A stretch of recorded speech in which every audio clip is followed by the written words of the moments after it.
Plaza 23. I went to Fab 5. I've been all over the city. One of the primary things about my TV show is that I can't let it go because the city has made it pretty much one of the most popular shows on cable. Yeah. And now that it's been picked up by the internet, it's shown around the world. But see, one of the primary things that I do is I try and educate my public about a lot of stuff that's happening as far as the city is concerned. A lot of politicians don't like me doing that because I talk about a lot of political issues and things. It's just like I've tried to document a lot of things that's happening as far as the city is concerned. Right. It's just like when we was fighting it, when we had the go-go movement as far as fighting is concerned. When I took my show and we sit down and we did special taping with you, me, I think it was Brady. We had we had all of the guys that was talking about the things that was happening as far as the industry concerned. And we had one particular politician in Maryland. This lady's name was Karen Toles, who just had a thing about music and the younger generation. But she used to go. Yeah. She used to go to the go-go. Well, I don't know whether she used to go or not, but I know that her primary objective as far as like trying to get power in PG County was concerned was to shut down anything pertaining to music and shut down any clubs. And now you look around, you got very few places that we can go to enjoy ourselves, and very few places where you can even listen to any go-go music. But my thing is that everywhere that I've been, I've always tried to give back to the community. That's just like now, we're having my Thanksgiving drive. Last year I was at Colmar Manor, where I am still at for the last 2 years or so after leaving out of after leaving the chateau, which my man Nut had died, so we left there. And we have Thanksgiving drives, kiddie drives every year. Last year I think we contributed about $1,800 to help feed some of the seniors in Colmar Manor. So now what we're trying to do as far as this year concerned, I'm trying to outdo that amount and get at least $2,500 to give to feed seniors over in Colmar Manor for Thanksgiving time.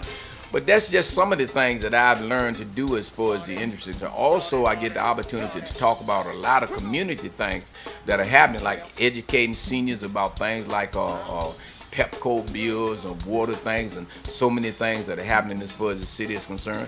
And we talk about a lot of political things. I make sure that I learned a long time ago. I had two good friends of mine where I did a TV show with Marion Barry and with Tommy Broadwater.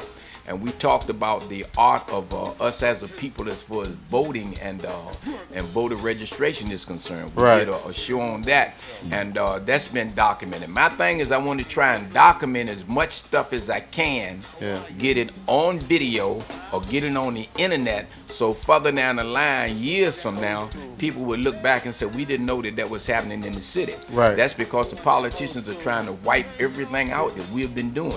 That's just like everything that Barry had his name on in the city is concerned. They're trying very hard to wipe his name off of it. A lot of people don't even realize that, man.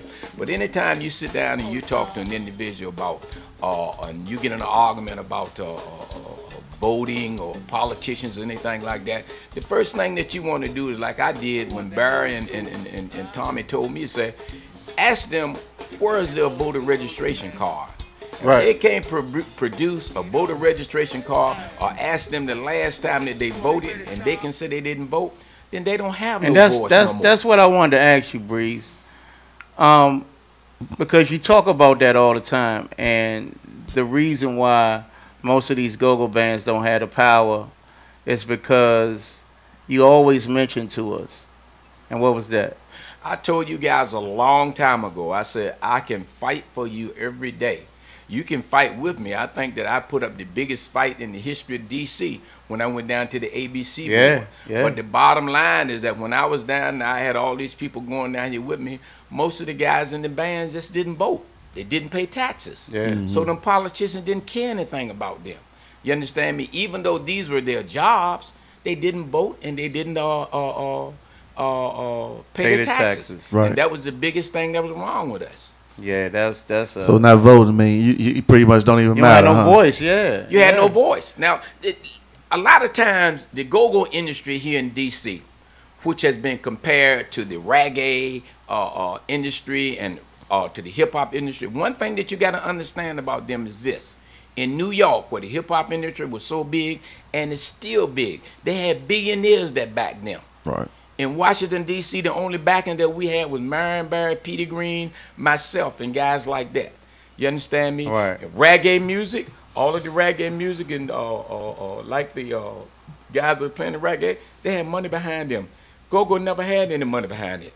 So this is why you are where you are now. Right. Well, this platform right here, Breeze, and we trying to, you know, pitch, and we trying to spread the knowledge, man. Guys like yourself. We also, I want to extend our hand in even you using us as a platform anytime you want. Even with your Thanksgiving drive, we need to talk about that so we can help spread the word, help raise money for you and stuff like that. Because, you know, we want people like you to stay in the public eye, and we want the people to back you, you know what I'm saying, because you are a pioneer and you fought for the music, you know what I'm saying, you fought for the clubs. The clubs now are in a situation where bands don't have too many places to play, and we talked about off the air, we talked about the general mindset of these club owners, and you know, kind of further elaborate on that. Well, Coop, one of the things that you have to understand now as far as the club scene is concerned, the politicians successfully discouraged most of the club owners as far as Washington and Maryland were concerned, because they told them a lot of times the guys that had licenses, they wouldn't let them even have bands in them, because if they had licenses, anything happened, then they would lose their licenses. Mm-hmm. Now you got a lot of landlords who will not allow any bands or anything in them being played. Now you go to a club, all of the clubs are centered around nothing but, they call them sports bars now. You understand me? Where you can go, you can look at sports, you can eat your little chicken, you can drink your little alcohol, and then you got to get out. There's no more dancing, you understand me? But the country, overall, we're losing that energy that we once had. We're losing this the concept of dancing. We as black people have always been into music and into dancing. And they're taking that away from us. Just like they took the go-go industry away from us, now they're taking the dancing industry away from us. Now, if you found any landlord, if you ride around the city now, in most of the shopping centers, where you got all these shopping centers where you see all these lease signs at, these landlords don't care no more, man. Most of these guys own these shopping centers.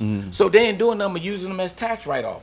Rather than use them, or let us go and say, let's bring in maybe a banquet hall or something like that, where we can get people that can come in and enjoy themselves and dance. Sure, there's going to be incidents. I don't care where you go. If you're in church, you're gonna have incidents in church. They don't close down no churches. They had incidents at the FedEx Stadium. They never closed that down.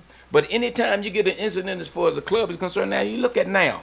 As far as the city is concerned, you got 2 or 3 places that are now that are big as far as DC is concerned. But when we was in those places, every time you turn around, the police was on us like wildflies. I remember one night they come to my club 3:30 in the morning and give tickets. But what I did, I took my cameraman and started taking pictures of them, and then I took it downtown and got rid of it. But now you go down, I'll give you a perfect example. Go down Benning Road, where all the black clubs used to be down there. Now all the people that own them clubs down there, not only do you park, they set it up so you can park sideways. They don't give nobody no tickets. I knew a guy on the corner of Florida and 8th Street who had a house there, had a house party. And he had guys out in the yard was drinking. Police come there and told me going to lock him up, and people still drinking. Now you ride up 8th Street, the people are not only drinking, smoking, they're urinating on the street, and nothing is done to them. So I'm just telling you, who's getting what as far as the city is concerned? You know anything about parking? They tell you about valet parking there. Go up in Ward 5, and you can see these guys, it's Ethiopian guys, who got a system now where they park at night, $50 and $60 a night. The district don't get a dime out of that, not a dime. But with us, if we parked at night, they would shut us down, man, and give us tickets and everything. So my thing is, with all of this revenue that's coming in, where's the money going? Yeah, DC getting rich, man. Getting very rich, even off pocket. Ladies and gentlemen, we have in the studio today Mr. Hollywood Breeze, the famous, the pioneer, the legend. And, you know, let's interact. If you got any questions, just let us know. You know what I'm saying? Just interact with Hollywood Breeze. Hey, Breeze, listen, man, I appreciate you because, you know, when I met you and we started doing interacting, you helped me a lot. You know what I mean? It's like when I had the opportunity to be a club owner, I look back when I ran into you, I was like, man, now I can pick this man's brain and get his history on everything that he's ran into, the problems, the good times, the bad things that happen, man, and take them and instill them into my club to try to have longevity, man. You know what I'm saying? I learned a lot from you, man, trying to, you know, run Plaza 23. But, you know, it's amazing how we ran into a problem with PG County with a damn dance license, man. You know what I mean? Listen, Dan, I'm glad to know that you did get something from me, man. But I seen things happen to you guys, and like Fats B, I seen things that happen to you guys that I never seen. I never seen a county could tell a club that you've been open for 3 years, and in that 3 year span of time, you got to go back from the first time that you opened to pay them money for an admission fee. I've never seen anything like that in my life. Then turn you into the IRS and try and collect that money and put you out of business. I seen Fats B, who had an incident years ago before he had even opened this place, and they come to tell him because you had done something years ago, even though that you've been open, that you can't stay a part of your own business. Right. I've seen that this lady come up with a bill where they can tell ex-cons that you couldn't work as bouncers in clubs because you had been incarcerated. Where are these guys supposed to go? Or you couldn't own a club. Or you couldn't own a club if you had a previous record. If you had a previous record. You know, it's crazy. Do you think for 1 minute that they did the same thing to them white boys that they did to us? Not by no means. Right. And we appreciate you. Like I said, you was there with us, man. The fight, the whole time we was fighting, man. You was right there in our corner, man, giving us the advice that we need, man. That's one of the things I really appreciated that you had done for us, man. And, you know, it's sad that one lady, one lady had it out for us like that, man. I don't know if it was just, you know, that was just her direction that she wanted to go for her longevity is being in as a councilwoman. But you know what I'm saying? But it's just it hurt us all, man. The bottom line is what the county really doesn't. Well, I guess they realize it now because they run so much business out of the county. Right. This lady was nothing but she didn't help the county. She hurt it. She picked one particular incident that happened on Central Avenue and blew it totally out of proportion. Right. That was the boys club was what was the name of it? Where they had the little incident where the lady had got shot, and then she came in. She started going from there. And as a result of that, every club in the county, they start going at them.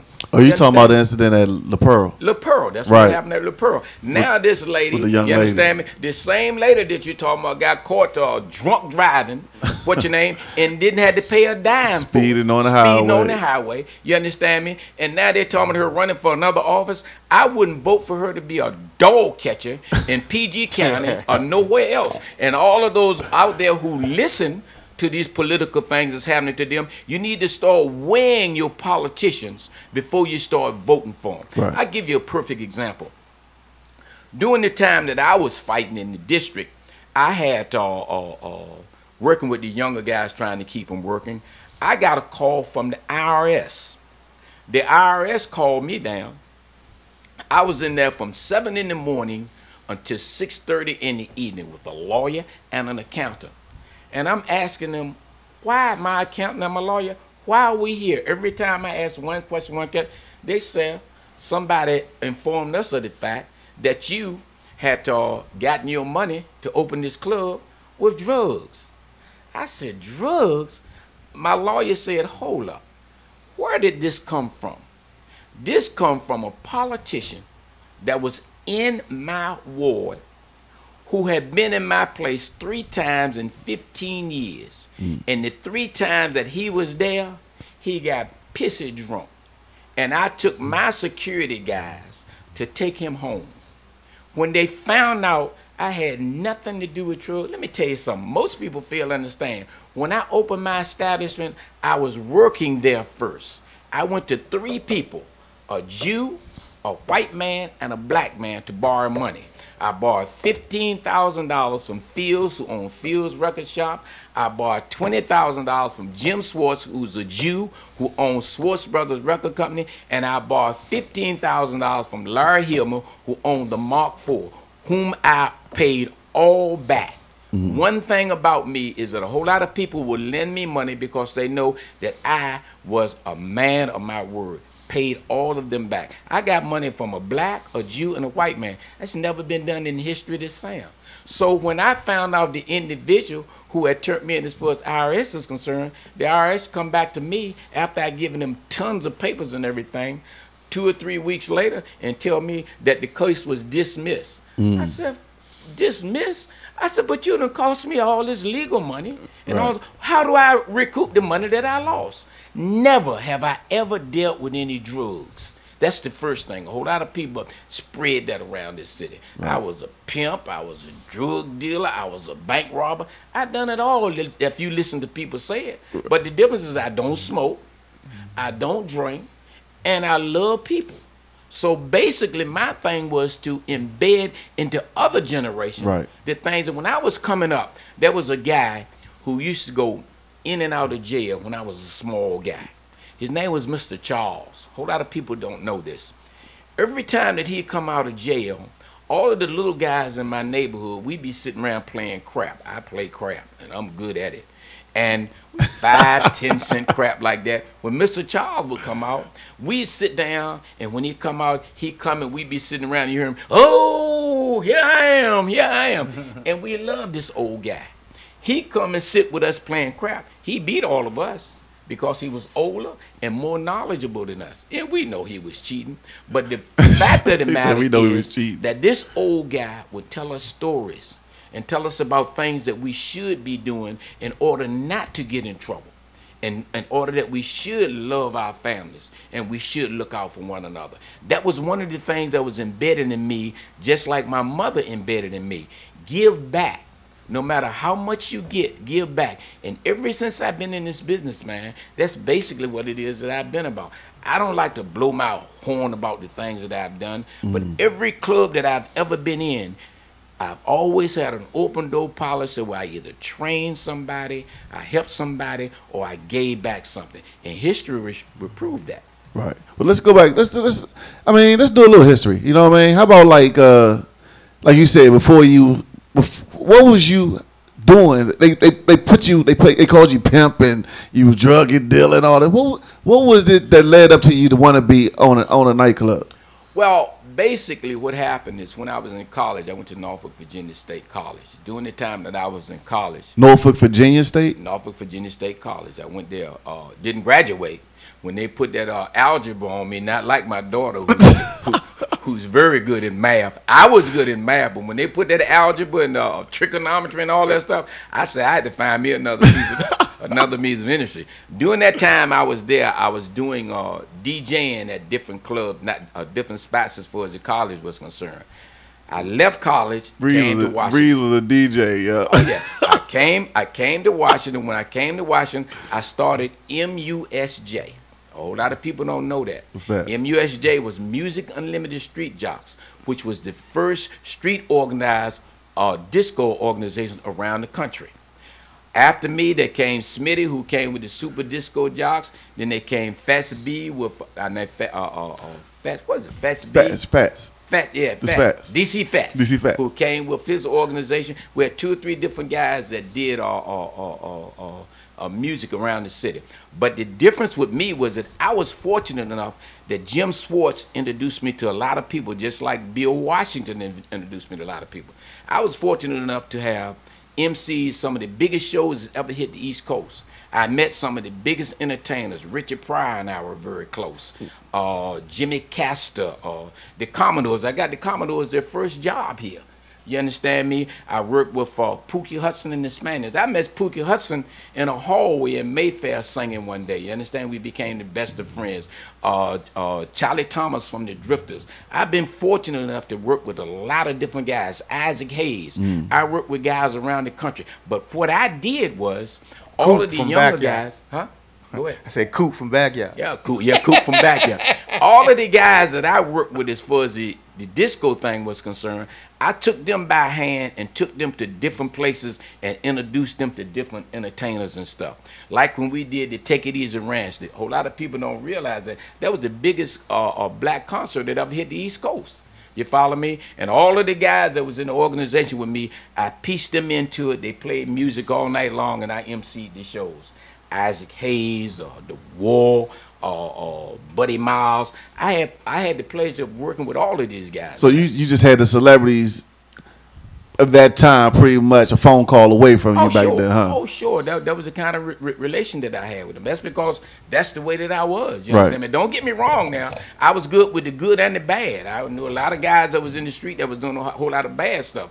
I had one cat out of Baltimore who tried during the time that I was fighting with Coop and the guys as far as like the industry was concerned. I mean, I caught it during that time. I had a guy out of Baltimore come to me and offer me a package and say, hey, man, you know, you can take this. Give me 10,000, you can make 100,000 off. And I said, what is it? When I looked and I said, you got the right guy, you got the wrong guy at the right time. I'm broke, but I don't do no drugs. You understand me? Yeah, that was a and they respected me for that. Right. You understand me? So the bottom line is that I've had offers to do all kind of things. I work with everybody, man. Politicians, preachers, I work with anybody as far as like the city is concerned in order to better the conditions of the younger generation and the seniors in the city. So basically, I feel like I can walk with anybody. During the time when we had the riots, there weren't but 4 people that could walk during the streets during that time, and people respect them. Marion Barry, Petey Green, myself, and who was the third one? Me, Marion Barry, Petey Green, and was one other. I forgot who the other guy was. Oh, Funk. Oh, Funk? Yeah. Oh, yeah. Funk. Yes, indeed. That's right. All of us could walk the streets, you understand me? So I'm just saying, if you're talking about the history of what's happening as far as the city is concerned, that's what I'm saying. All of these things that have never really been documented, I try to document them in some kind of way. So further down the line, the younger generation will have something to look back at and say, who was that? And what did he do? Because they're wiping our names off anything that a black, especially politician, is doing. So before you answer this, I want to go to a breakdown. So is the city, as far as the music, is it dead? And before you answer that, let's ease it up a little, Dan. All right, so hey, that's the question that we want you to politic on as we come back. Is go-go dead? Is it dead? You know what I mean? In your eyes, I'm gonna tell you what I said, Bree. So maybe you know, I said that the music has probably another 10, 15 years, and you can kind of expand on that, but you can weigh in on it, but I don't see it past that. The way it's going, and what do we got to do to make it change if it is dead? Let's go to the break.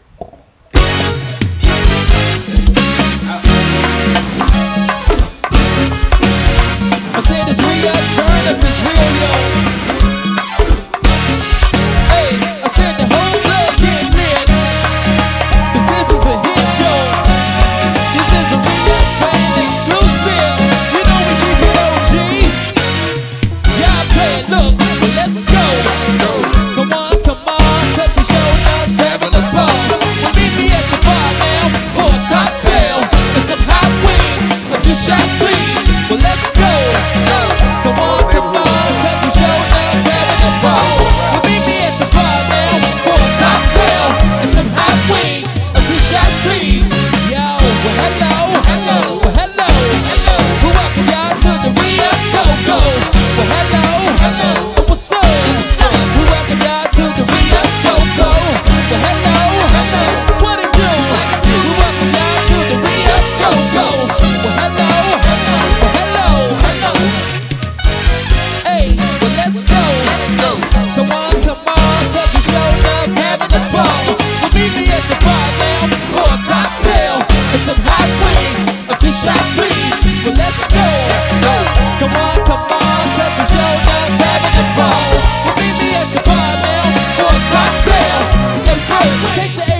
you all night long, Mo. All that two white crew. I see y'all chillin' at the bar. I said you looking like some stars, y'all. Yes, indeed, yo. Well, let's go. Come on, cause we showed up having the ball. Well, meet me at the bar now for a cocktail and some hot wings, a few shots, please. Well, let's go.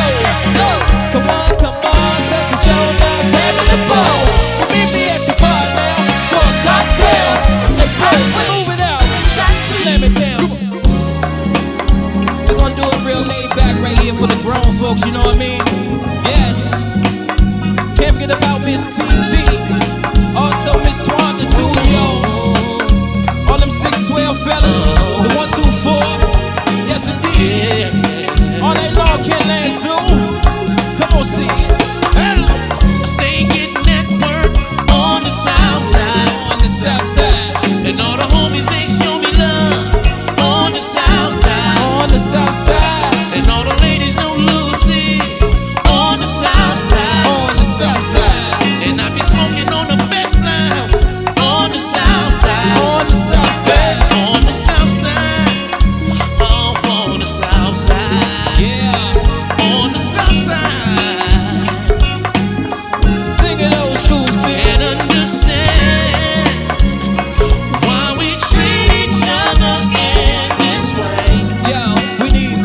world.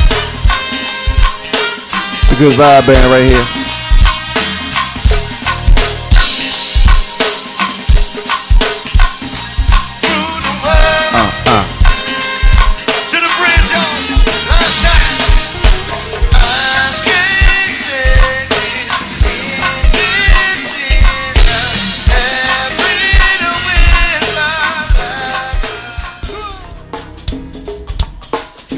Yes, yes. What's up, baby? We still up in here. Yours truly, Super Dan.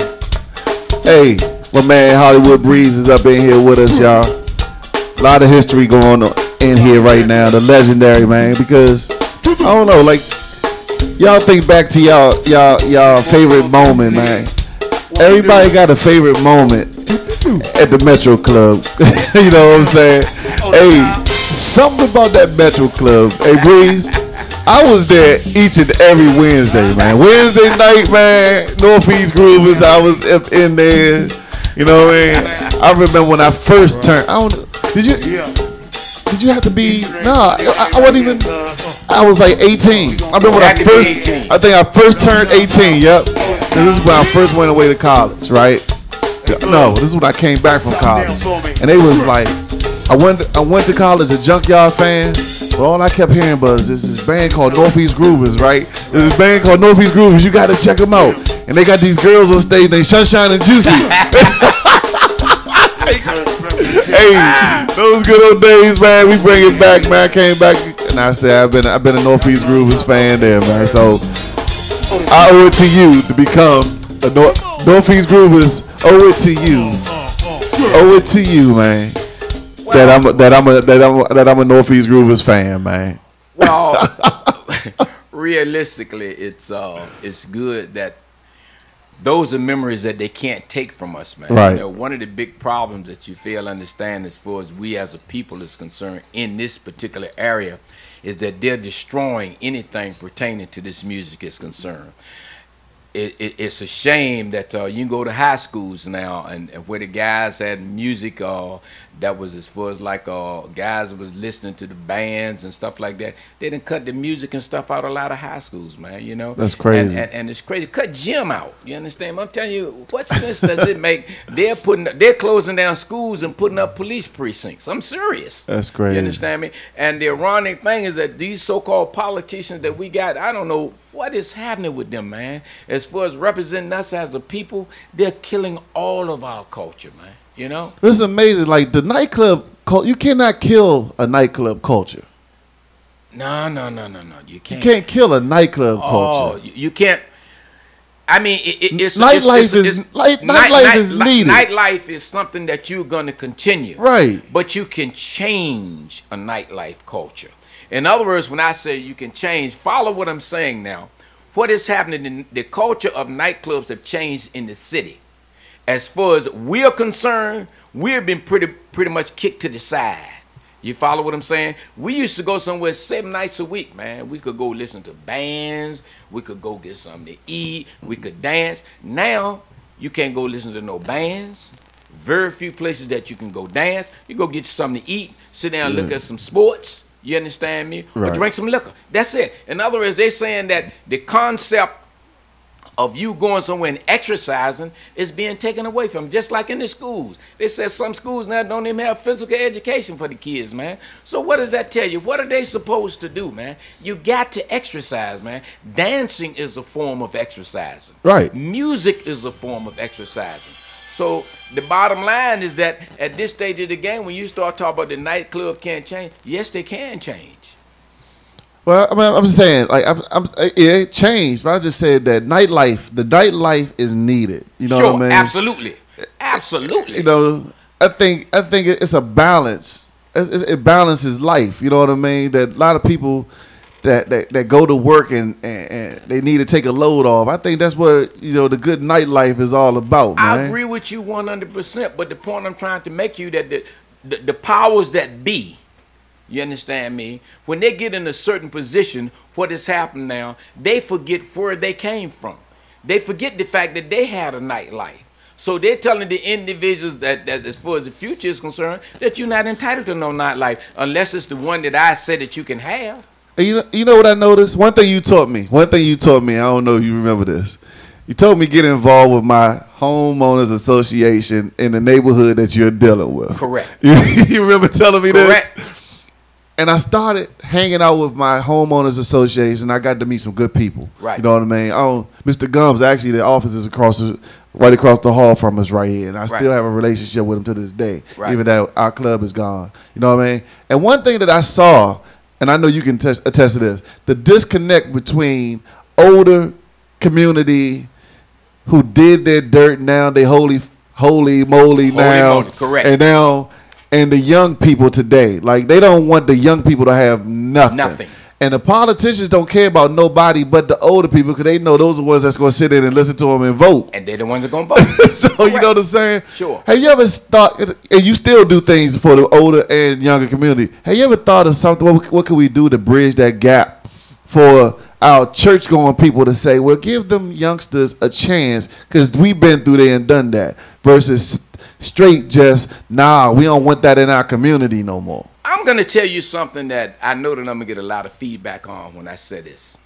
And a whole lot of people, especially black people, don't want to accept it. Church has become a business. Yeah. So therefore, if you're not a part of that business that they're trying to promote, then you're kicked to the wayside. I mean, it's as simple as that. You got some churches now that you can go to, and if you don't pay a certain amount, you can't sit in certain places in the church. I mean, it just got... Church got VIP sections now? VIP sections. You got some churches that... I saw that. Sure. You got some churches that you... Now, I'm telling you now... I saw that. You're going to get lit up on what we're going to say now. You got some churches that you can go, and they tell you, if you're not coming, drop your tithes off at their window. They got a tithes window.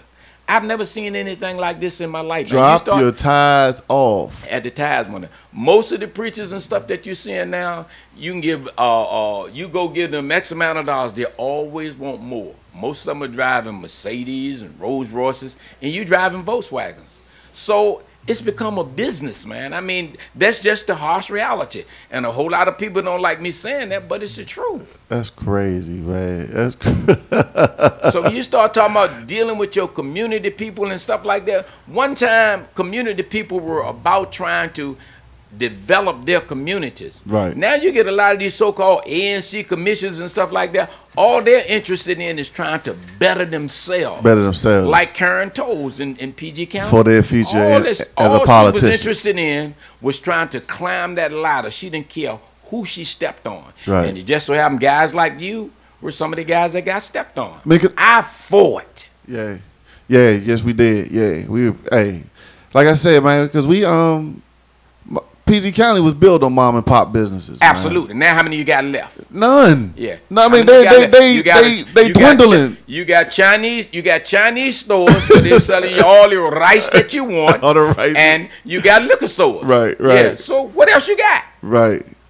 So I mean, so what can we? I mean, is there any way that we can reach out to the older community to say, like, you know what I mean, give our youth a chance? Or I mean, they scared of our youth. Well, it's not necessarily that the seniors are scared to speak up on a lot of things, but the bottom line is that these politicians are guiding the seniors. And when you get to one thing about a politician, I've always found Thanksgiving, like over there with Toes that time. Thanksgiving time, they load up with turkeys. And they'll go to certain senior citizens' locations, and they'll give them turkeys and stuff to them seniors. And then them seniors will say, okay, well, they with us. You understand me? But after that Thanksgiving time, any other time you try and communicate with them, you can't communicate with these people, man. You follow me? You tell them something, they don't care nothing about that. All they want is that vote. And they know that that senior's going to remember that turkey. You understand? Right. But I didn't want to ask, I didn't want, well, Coop was gone. I didn't want us to chime in on the question that he asked. But now that he's back, let him ask you that question again, as far as he wants your perspective on the question. The sidebar, Nico. I know you chiming in. I just walked 2 miles to the bathroom. Just letting you know. I mean, just. He said 2 miles. 2 miles, man. Just look out for us, man. I mean. our guests got to use the bathroom. I got to go to the bathroom, man. Hey, we got to walk 2 miles, man. Just leave the key in here, brother. Gosh. Anyway, back to the scheduled program. Oh man. Before I left, I asked Breeze about I asked him about the history. Well, the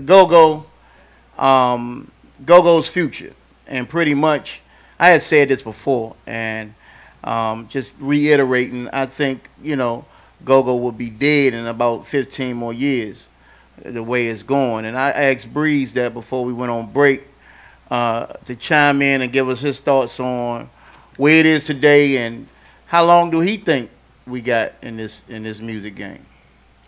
Well, right now, Coop, one of the primary problems that I've found as far as the go-go industry is concerned, you don't have anybody who's teaching the younger generation, you understand me, the art of go-go music. When the other guys years ago, when you had guys that was like junkyard that was sitting on the corner, they perfected their art. Guys like G and guys like that, they perfected the art. And what they did was, not only did they perfect it, you had the younger generation that was watching them, and they said, that's what I want to do. You don't have that no more. The schools have taken pretty much the music and stuff out of most of the schools now. The schools that are left open. Mm-hmm. And for a long time, a whole lot of people really don't understand that, but for a long time, they did not want us to be educated. They didn't want us to learn how to read, to write, or anything. When I say us, I'm talking about us as a people. And a whole lot of people don't want to accept that, man. And now that circle has come all the way back around. They're closing more schools now and opening more precincts than anywhere in the city. I mean, in the country. You understand me? Right. And the bottom line is that when you start talking about what's going to happen, black neighborhoods. That's in black neighborhoods. Yeah, yeah. But if you're talking about what's happening as far as the industry is concerned, you don't have that many places where you can go to promote no music now. So you said 10 years, 4, 5 years, I think, home. Yeah. You understand me? Yeah. The little bit of stuff that you got out there now, the guys that are playing, they're getting older. Let me ask you this. Now you are involved with one of the biggest TV shows in the area, right? And it's dealing with a music that was probably a generation before go-go music. Correct. Do you feel the same way about hand dancing? Is that music? Well, do you feel like that music would ever die? The concept. No, because I want a hand dance. Yeah. That's the coolest. Breeze, excuse me. That's the coolest dance I ever seen in my life. And as you get older, you slow down. You don't dance as fast. Oh, that's what it is? You can dance. No, I'm just talking about for me. For me, Bree, I don't want to do all that. I don't want to do that booty music, Bree. Okay, so when we... You don't want to twerk on you no more? I want to hold a lady by the hand. Let me go ahead. Before we go here. Go ahead. First of all, the concept of oldie but goodies will never die. Each generation that comes up, they learn their own music. But the difference is the generation now who come up under the go-go thing, now they're getting into oldies because the go-go industry has been pretty much killed. Now, we've been doing this for years. You might not realize it, but there's always been a movement to kill music, no matter what it was. Right. Always. I remember when the Janis Joplin was out there. They tried to stop her. They tried to stop what's his name? Elvis Presley. You understand me? They tried to stop Otis Redding. There's always been a movement to stop music. But we as a black people, we're going to always find a basement that we can go to have a little bit of party. You understand me? Where we can hand dance and we can get close to somebody. Now you got a lot of young generation, like my daughter. I got a daughter named Keisha. Has no rhythm. But she had nerve enough to go to a class to try and learn how to hand dance. And her daddy is the best hand dancer in the world. So I'm telling her, how do you insult your daddy? What's your man name? Go ahead and say who you can say. Ain't nobody in this city can on the show. What's my man name? Oh man, go ahead. You ain't talking about man. Hey, Gino said Dancing Tony. Dancing Tony. Everybody got their own style. Yeah, Dance Tony. Everybody got their own style. My style. Right. I come from Norfolk, Virginia. We had to do one of 3 things in Norfolk when I come out. You had to learn how to fight, run, and dance. Simple as that. Right. If you couldn't fight and you got caught in the wrong neighborhood, you was in trouble. If you couldn't dance and you went to a hall, you never got no ladies. If you couldn't run, you might not get back home. So I learned the hard way. Anytime you talk about dancing, it's my thing. I try real hard not to compare myself to nobody else, because everybody got their own style. Dancing Tony been doing it for years. That's my man. You understand me? You got a lot of guys. I got a guy named Earl Polk can go. Used to be head of the National Hand Dance Association, and also had a magazine. He can go. You got a lot of guys in the city that can dance. So I want to learn. So you think that go-go would die before hand dancing? Is that what you saying? Yeah. Really? Yeah. Yes. Because interesting. Because you get you fall. That's the next level. You fall into that. You get tired of me. Like for go-go, the way the bands are, if they don't change their creativeness, creativity, that's where it, we complaining about that right now, right? Are we complaining about it? I'm asking you. Yeah. Okay, so if they don't get on top of that and move with the time and continue to grow and be more creative, you're gonna get tired of it. And for me, I've been loving hand dance because I feel like I've seen this guy do with 2 women. He got one girl off the right hand and one off the left. What guy you talking about? He's spinning. I don't know the name of him. Oh, you talking about Dancing Tony or me? No, not Dancing Tony. No, I'm talking about the. You be dancing on your show, Breeze? Huh? You be dancing on your show? That's why I don't know if he can do it or not. Every time I see you do it, you been just cool, dude, just on the mic. Oh man, are you joking? I ain't, you know what I'm saying? I'm a legend. Guess what? I'm going to your school. The ladies try to come to you. You be like, nah, babe, I ain't dancing tonight, babe. I ain't dancing. You got a lot of Plaza guys. 23, you ain't never danced. You got a lot. Now, I'll tell you why. You got a lot of guys who don't have no rhythm. The best teacher in the world for a hand dancer is that doorknob and 3 Motown records. Junior Walker and the All-Stars, Shotgun, Shoot Your Shot, and Green Onions. See, 3 of the best records in the world. And you don't want to learn that? Yeah, you can take that. Hold on, what's those 3 again? What's those 3 again? You can take that. You can take that knob on that door. Junior Walker. That's right. You can take that hand knob on that door in 15 minutes a day, and you can find all the rhythm you like. It's hard for the white folks to do that, but we can do that. But I'm just telling you. He said grab the doorknob. Doorknob on the best teachers in the world. But you got a lot of these guys in these so-called dance classes. You become robots with that. I'm not a fan of hand dance classes, but I know a whole lot of people that do it. And if that's what you want to do, all well and good. You got to pay for it. That doorknob, you don't pay nothing for it. And I'm telling you, man, if you want to learn, that's the way to learn. Well, to all my bands that don't want this industry to die, please start creating, start looking towards the future. Start helping these kids. Start teaching these youngins how to play. So we can pass the torch and let this music live forever. Hold on. I've always thought that. All right, so let me ask you this. Cool. So like you said, you want to learn how to hand dance, right? So you know what I'm saying? Like a music, like a culture of hand dancing has music to go with it. You know what I mean? You would have to adapt to a new music to learn the hand dance culture, right? Guess what? That's music. That's new music to me. That's new music. That ain't old music.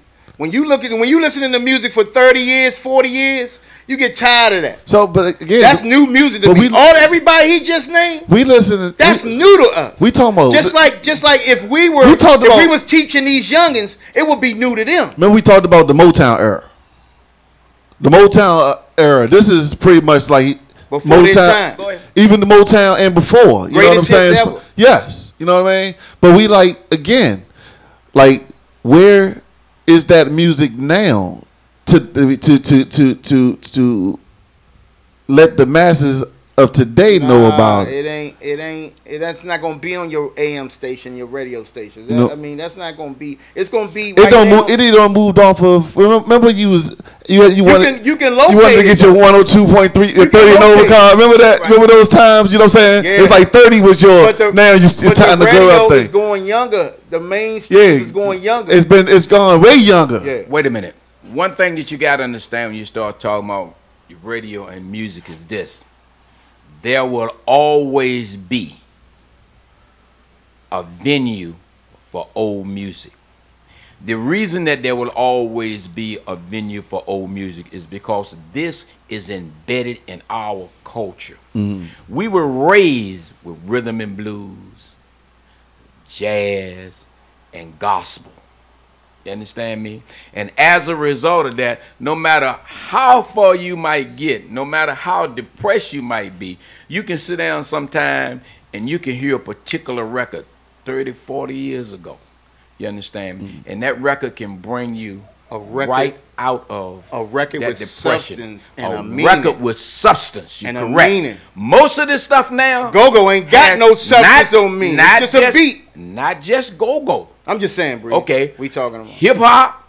Right. You got some of it has no meaning whatsoever. You got a beat, you got a rhythm, and they react to it. But when you start talking about getting into the substance, very few records have any substance now. You understand me? Rhythm and blues. That's it.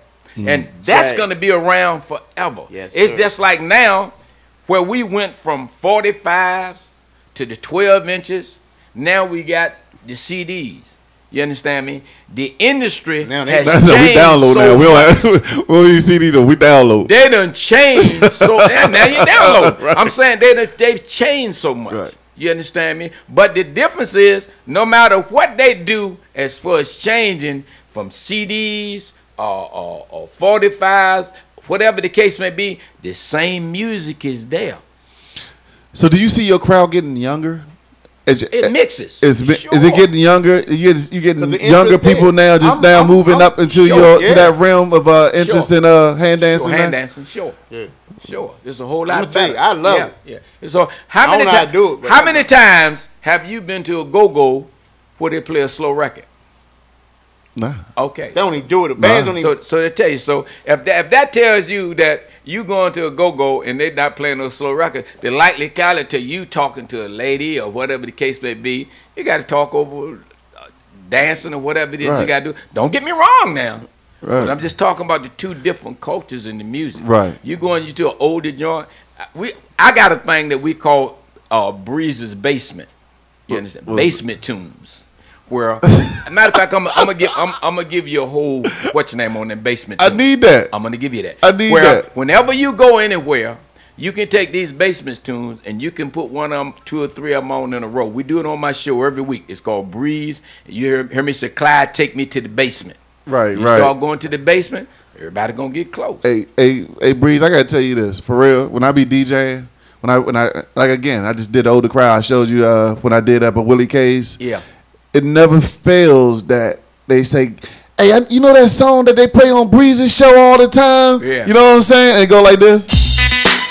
Hey, that joint right there. Hey, Breeze, I swear, that's yours. That's this song. Coop. Everywhere I go, I'm going to get a request for this. Ladies love this joint. Hey, this joint right here. Yeah. This joint is called "Hey, Mr. Sexy Man." They love that. The women, but it's all because of his show. Is that that's like you play that every show? Was that like your time? You play that every show? That was a real popular record one time, man. Now, right now, I mean it's still popular wherever you go. But I'm just saying, I did an old folks home. They want to hear that. I did an old folks home, Coop, and they was like, "What's that song that they play on that Breeze's song?" Baby, what's that? I said, That's and see you see what I'm saying? It's new to me. I love it. Yeah. So it's like you teaching people, Breeze. You teaching generation after generation, and that's what you got some questions. Your message. That's what your message is to the go-go community. They got to teach, and or it'll die. Breeze, where can someone get some hand dancing lessons? You got 2 or 3 guys. You got Leroy Little, who teaches hand dancing. You got hand dancing classes, or a guy named Brad teach hand dancing. But my thing, like I told you, get those 3 records and grab that doorknob in 15 minutes a day. Believe me, in 30 days you'll be in it. But you know what, Breeze? When y'all was young cats, man, if you couldn't dance, man, you was nothing. That was like y'all generation. Yeah. Everybody had you needed like you listen. Nah, that's the dances. I come dancing. Yeah, but if you couldn't dance, like in this area, if you were like coming up, that's my father. You know, he's like, if you couldn't dance, the ladies wasn't hip to you. No. Right. That was like, yeah, you gotta know how to do this thing. You gotta understand one thing. The generation now who walk around with their pants halfway across their cakes, very few of them even got a shirt and tie that they can put on. Right. They'll wear a t-shirt, they won't buy a suit. You understand me? And what has happened, they've lost the basic under which us older guys came up.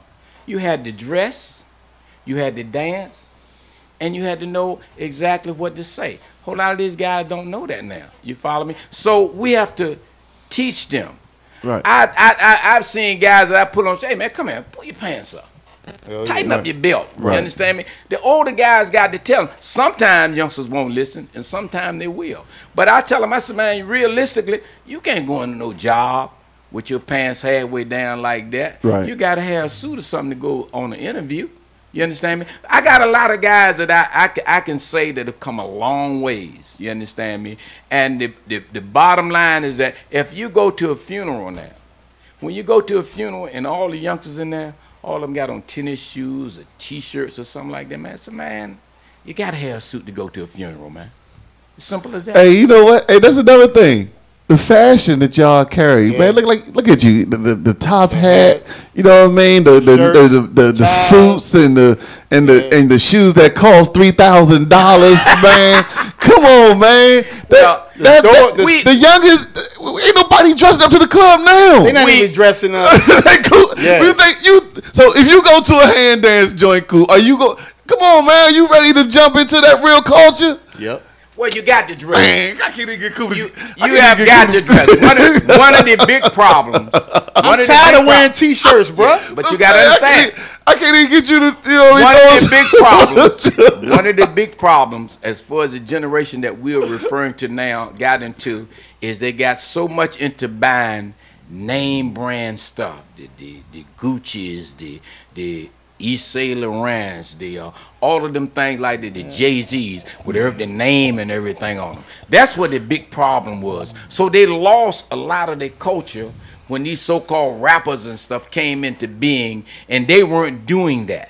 You understand me? Now, most of them men, if you go somewhere, you ain't gonna go pay no $30, $40 for no Jay-Z shirt. You go buy the same shirt, might not have his name on it, but it's the same thing. These guys got a lot of money from that. Now the industry has changed. Right. The money is not dropping out of the sky like it once was. You understand me? So now let's get back to the basics, man. When you see them young guys walk around with the pants hung down, pull them to the, come here, man, I want you to talk to them. That's all you got to do. No telling how far it might go. You understand me? I had a cat that called in on my show one day and thanked me for watching the show and advertising some of the older guys on and the way that they dress. He told me I went out and bought me 3 suits, man. I got me a couple of pair of shoes and I got me a good job. He said, thank you. And that meant a lot to me. Yeah, that's a whole culture, man. Like, you know, because like this go-go culture, man, like, I think moving forward, the first thing I think we need to do, Breeze, is, like you said, we need our radio stations behind us. We never got the radio to back up our music. That's not going to happen. So you said it's not going to happen. Now, so this is why. Listen, now you got your stations who are going to the go-go guys. I got certain guys out here on the air now that are playing on a regular basis when one time the stations wouldn't even open the door for them. They wouldn't play none of that music. But the reason that they're doing it now is they're losing revenue because of things like this. The internet has pretty much killed the radio industry. You understand me? When they had the opportunity. So the radio. Sure. When the radio had the opportunity to help this industry, they didn't do it, man. Right. And I preach it all the time. Hey, man, listen to these guys. These guys have an art that they're performing. They learn. They work to get this art perfected, man. So, don't take it from them. When you had bands playing every day of the week, did you try to push it? Did you try It wasn't every day of the week. Understand? Let's get it right now. I had a mixture of things at my establishment. Everywhere that I go, I took a mixture. I did kiddie cabarets. I did fundraisers. I did go-go bands. I had oldie but goodie bands. I've had the Drifters. I had the Spaniels. I had I've had so many older but goodie bands that come in. That's how I developed the relationship that I had with guys as far as the industry is concerned. Right now, my man Pookie, who died not too long ago from the Spaniels, we were sure enough tight.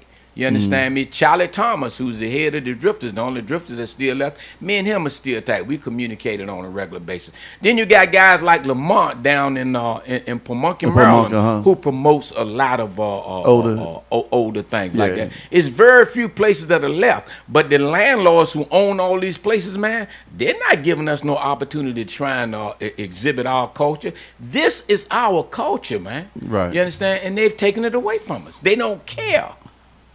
That's crazy, man.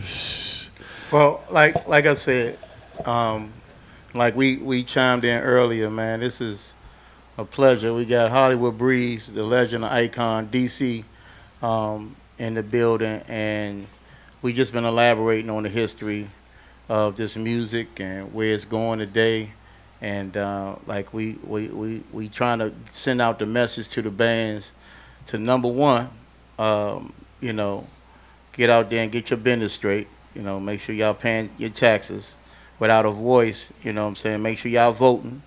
You know what I'm saying? Make sure y'all stay creative, you know, and make sure you teach first. Teach the youngins so this music will last.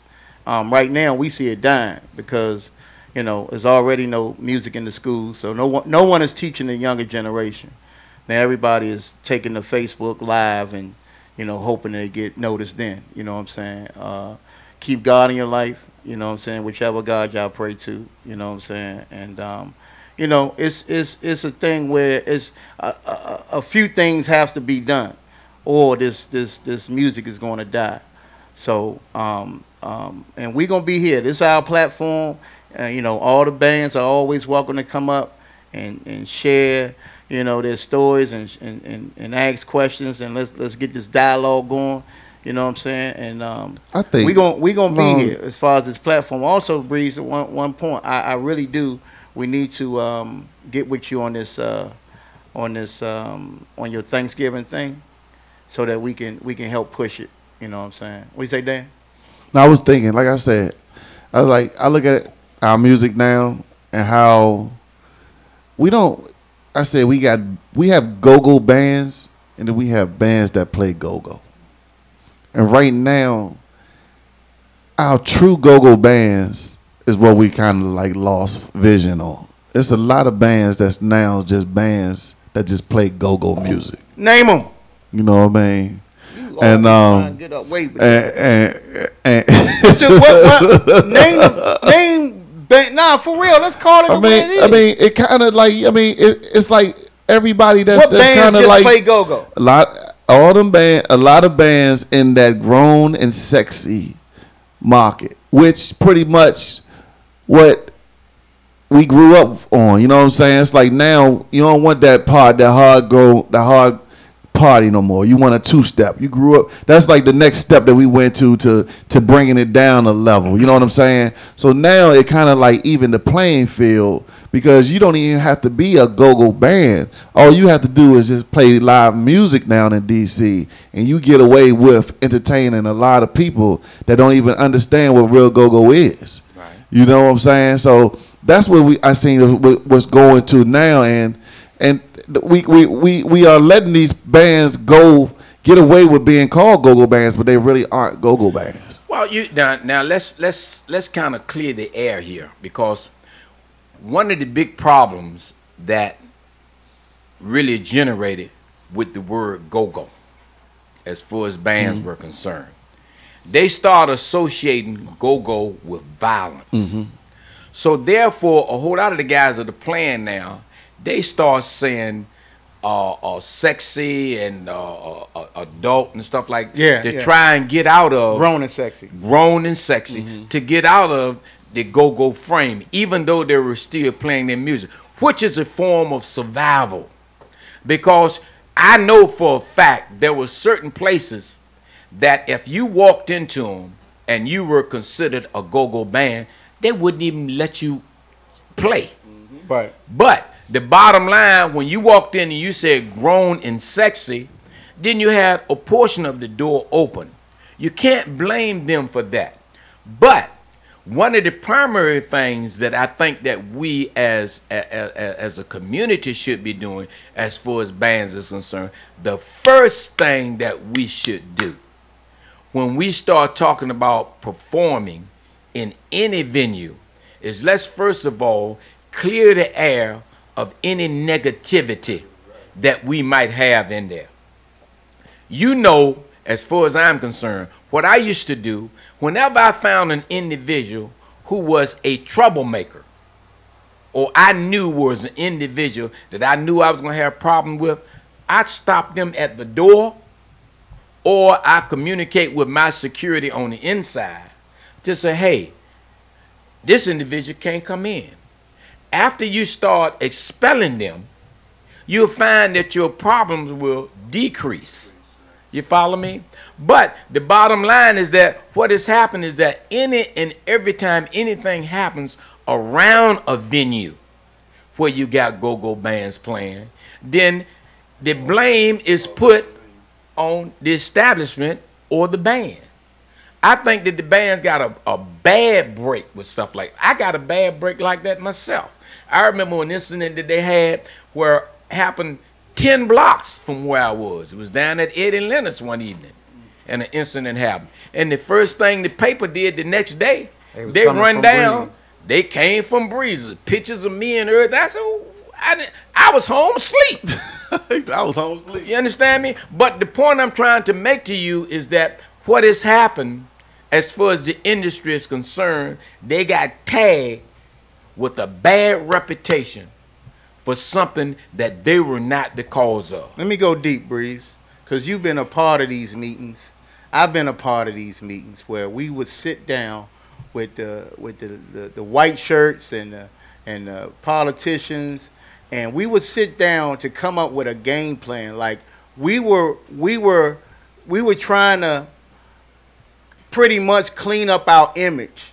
We would offer to do radio PSAs, TV PSAs where we did a big one at La Pearl one time after all this thing went down, and we had the chief, PG chief, and we had a bunch of white shirts, and you know, we shook hands and hugged, and after that meeting, Breeze, everybody went their own way. I mean, it was no follow-up. It was just a meeting to say, hey, it's not us, but we didn't follow up with it.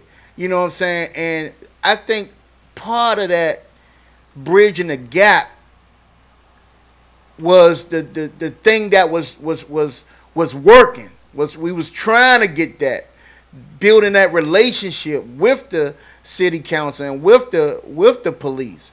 And I just think, I don't know where the ball was dropped at, but it was like, it was a real powerful meeting. A couple of times we done had these type of meetings. We was sitting down, you know, when Mayor Burry was in there, and you know, we would sit down go down to city council and everybody at the round table, and we documented that. We took pictures.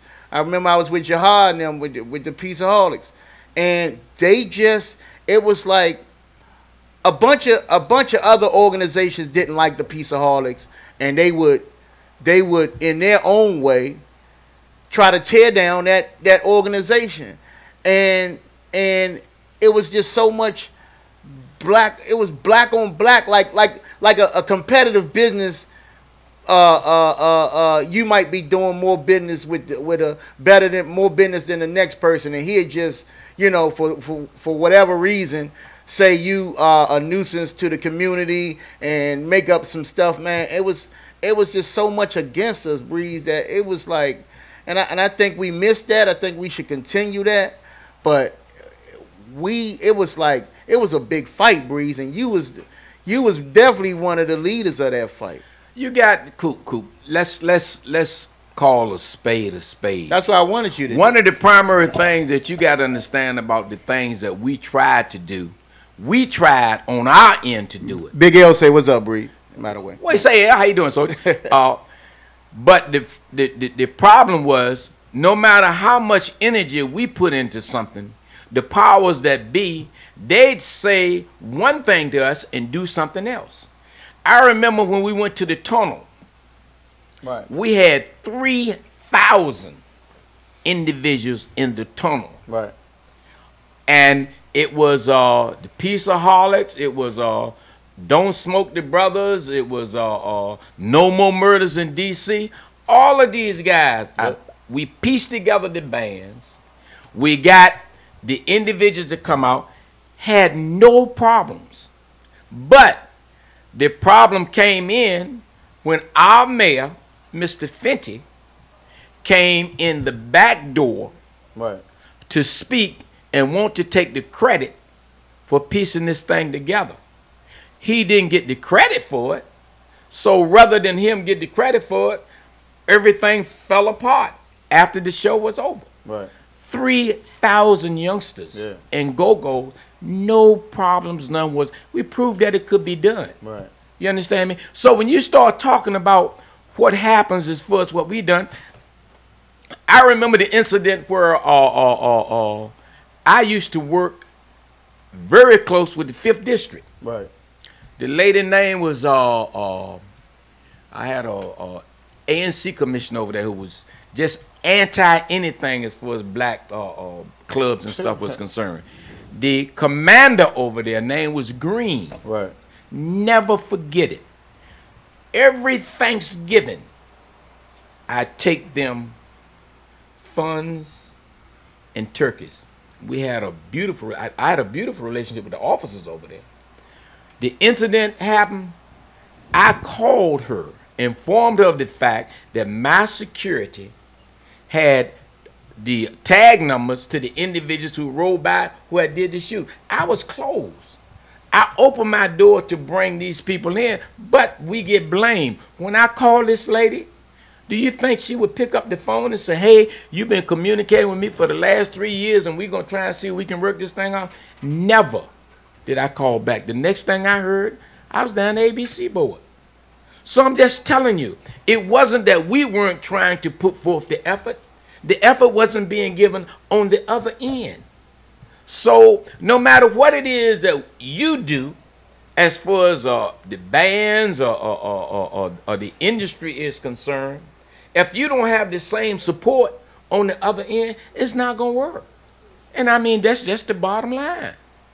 You know? So a lot of people talk about grassroots, like we'd start and we talked about this before, where the bands would go into communities, help clean up the communities, volunteer a lot of stuff, and of course I don't see that.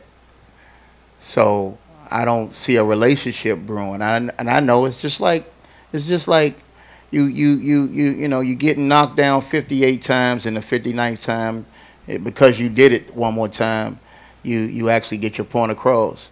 I think that, I think we need to get into the communities. I think people need to see us more,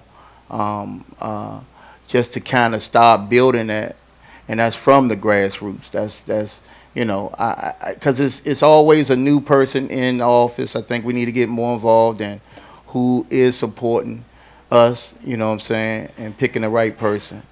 So when you say who is supporting us, Coop, the bottom line is who? Zero. Let me give you good breakdown on that. I had at my club next door to me a liquor store called Sid's. So hold up before you start that. So if I run for ANC, go ahead. You think I wouldn't support it? I didn't say you. Okay. So we gotta get our own people in Oh, you talking about get our own people? I thought you were talking about in there now. No, I'm just saying. Let's straighten that up. Okay, yeah. so we want to straighten that up. But anyway, getting back to what I was saying. That's what they doing in Southeast right now. Okay, that's what I'm saying. Yep. But the problem is getting enough individuals to support that individual. That's what the big problem is.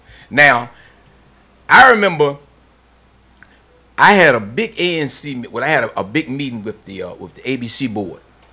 The ABC board told the community, which was down on Channing Street, right, down behind me, said, "Mr. Clayton, you and the lady named Chang at Sears Liquor Store. One of the exceptions of your license is that during Community Day, you guys had to provide X amount of stuff to this community." As far as like helping them with their community day. Right. Oh, well and good, great. Community day come. When community day come, the ANC blocked off the street. People around. I mean, you talking about going backwards and forwards. These people, I've done it. Yeah. So I'm not telling you something I heard. I'm telling you what I've done. Yeah.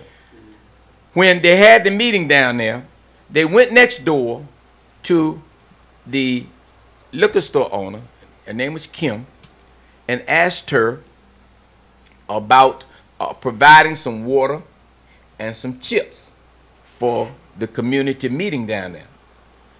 She told them she won't give them nothing. Nothing. One of the guys who lived in the community, name was Joe, who worked for me. I did him part-time work. I kept them guys working. He came and told me, he said, man, said, people down there ain't got no water, they ain't got no sodas or nothing.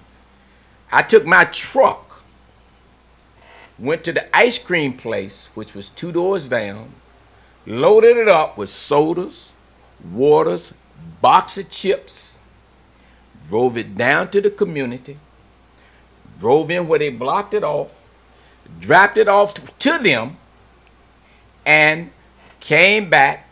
Everything went well as far as the community meeting was concerned. From that day to this, are you aware of the fact that these people never picked up the phone and said, thank you, or what? But I was the bad guy in the community. You understand me? So I'm just telling you, no, there are certain people that get in these positions, and if they got, say, like something that they got against you, no matter what you do, man, it's not gonna happen. Right. So these are facts now. And when I sit down and I look at that, it really tore me up, man. Just like the police chief down there at 5D. When this incident happened, and I called her, and she wouldn't pick up the phone, man. I mean, these are things that cut like a knife with me. You understand me? So asking that question, when I was talking about the support and supporting the people that support us, I think, and me and Jahad, we talk about organizing the right people in the neighborhood that will get out back, and that's what I was really talking about. Like even you, right. You know what I'm saying? If you'd have ran for ANC or city council, people would run me out of the city if I run for something. Well, they might have dug in some. They might have, but the people would have voted for you. Yeah. You know what I'm saying? Right. So I think we need to organize that type of. That's what I'm talking about. Mm-hmm. And like in Southeast with the young Trayon, like they are really, and they getting on him, but the city got the neighborhood got behind them. Right. You know what I'm saying? Right. And they got another young lady, India. India's part of the ANC out there, and they organize. They putting people in office, and that's where I think we gotta start. Is, Well, my thing as far as that city council is concerned now, man, I don't see anybody on that city council that's got any of our interests at heart. Right. I mean, that's just it. I remember Trayon maybe, but I remember some of the guys that you would have thought that that were instrumental as far as coming up doing a lot of as far as Barry was concerned, who learned from him. From Barry, yeah. Once they got that job, man, started getting that pay, they forgot where they came from. You're absolutely right. I agree with you 100%. Like, but I think that I seen now. I always said that we never took the violence out of go-go. I said that was another problem that we had coming up. But now I see that now they see that go-go is not the problem for violence. Because violence is still happening to this day everywhere. You know what I'm saying? And they don't have a finger to point at us at all right now. Right. Because you said you thought we were the problem at first. Right. But yet the crime rate and the murder rate is still the same or is higher everywhere. Right. You know what I mean? Right. So now we showed y'all that now go-go is not, and the crime, we don't have a lot of crime in go-go's right now. I think a lot of people came to the realization that, man, we hurting our own selves by fighting at the clubs and all that. So a lot of people now, they don't even do it at the clubs no more. They come in to have a good time. So now that's why I think we can have a nice little run if we try to rebrand our music. Where are you going though, Dan? You know what I mean? The point I'm trying to make to you, where are you going if these landlords have stigmatized the industry to the point where you can go and say you want to come in and do something? Myself, I want to open another club. My daughter tell me, no, Dad, you've had enough of the club business. You're not gonna do it? Well, I'm trying, but the problem is the landlords have just got so ridiculous with these rents, man. You understand me? They own these properties, and you got so many of these properties that are sitting around with nothing in them. Mm. So they're just tax write-offs. Right. But they stigmatize the clubs and the bands. So it's hard, man. Rather than an individual tell you, well, okay, well, guy told me he wanted $10,000 a month for a place. I said, it's going to cost me $80,000 to fix it up. I said, what kind of discount are you going to give me on the rent if I come in and fix it up? You know what he told me? He said, nothing. I said, you crazy. And you can fix it up, put $80,000 in and they can kick you out after your first year. Put in there, just like over at the place I was at MJ's, guy going to tell me everything there, I'm going to leave. I said, okay. Right. I said, you wait for me to leave it. But I closed down Friday night. When you come back in, there wasn't nothing left but the walls. But the bottom line is they don't care because they own these properties. Right. You understand me? They ain't nothing but tax write-off. And as far as us talking about going somewhere to enjoy ourselves, they don't want that no more, man. Well, you know how one thing we talked about, how they trying to take our name off everything. Everything. One thing that they cannot take their name off is your name off that damn building off of that on Blazeburg Road. That will always be the Metro Club. But right now, as you see, have you been? It's now back open as the new name is called XS. Yeah, I know. Have you been over there since? I've been over. The guys remodeled it, and they did a fantastic job on that building. Right. You understand me? But I left during the time I had wanted to do one of two things. I could either let them break me, you understand me, or I could leave comfortable where I could continue to fight another day. Right. That's what I did. You just walked away. You understand me? When I decided to go, I left like a whole lot of people talking about I got forced out. Never did I get forced out. I beat the city. Right. That's the difference now. And they was coming back. That's one of the reasons. They was coming back after you, weren't they? Hold on. Oh, they're going to come. Once you beat them, they're not going to let you just beat them. Right. That ain't going to happen. Right. They're going to come. I was over $28,000 in legal fees, man. You understand right. me? Trying to keep afloat. I had to live too. Right. You understand me? So the bottom line is fight another day. You understand me? Fight another day. That's the only way that you can do that. You follow what I'm saying? So go ahead. Breeze, I hate to interrupt this because we having such a but please go let him know what's happening. Okay. Go ahead. Yeah.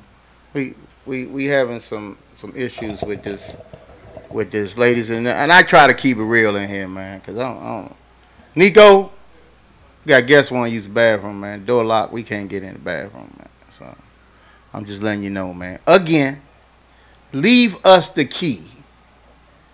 You know what I'm saying? It's a pleasure having Breeze in here, y'all. We learned so much. We definitely got to get him in here again. It's so much knowledge and wisdom and so much history that we learn when we talking to Breeze. And I'm gonna continue to do my part is staying in touch with the DC legend, and we're gonna use this platform to help when we can. Breeze, you're always welcome up here. You're always welcome to send us any flyer, any information that can we can spread with our customers and our listeners, and we're gonna always be here, Breeze. It's a pleasure, man, having you in here. I don't want to hold you up all day, man. Right now, listen, ladies and gentlemen, the hottest TV show, dance show on cable, the hottest TV dance show on cable, Breeze Country, every Wednesday. Doors open at 6, taping from 9 to 10.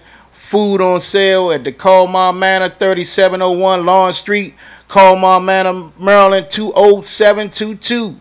Hosted by yours truly, Hollywood Breeze. Music by DJ Clyde, Lady Diane, Little Billy. Celebrate your birthday with us on TV. For more information, 301-509-4114. Again, that's for more information, 301-509-4114. See the show live on dctv.org. Cable, 95 in DC, 76 in PG, 75 in Baltimore, RCN and Verizon Channel, 10 in DC, Tuesdays at 4 p.m., Fridays at 8 p.m., and in PG Verizon Channel 42, 10:30, Thursday and Friday. Now, we're going to keep this, we definitely be back Wednesday, and we're going to let y'all, we're going to read this again, Breeze. We're going to let the people know about this cable, man. It's worldwide now, and it's live streaming, man. So, y'all, continue, man, because you might see Super Cooper on there one day, man. I just got to get my wardrobe right.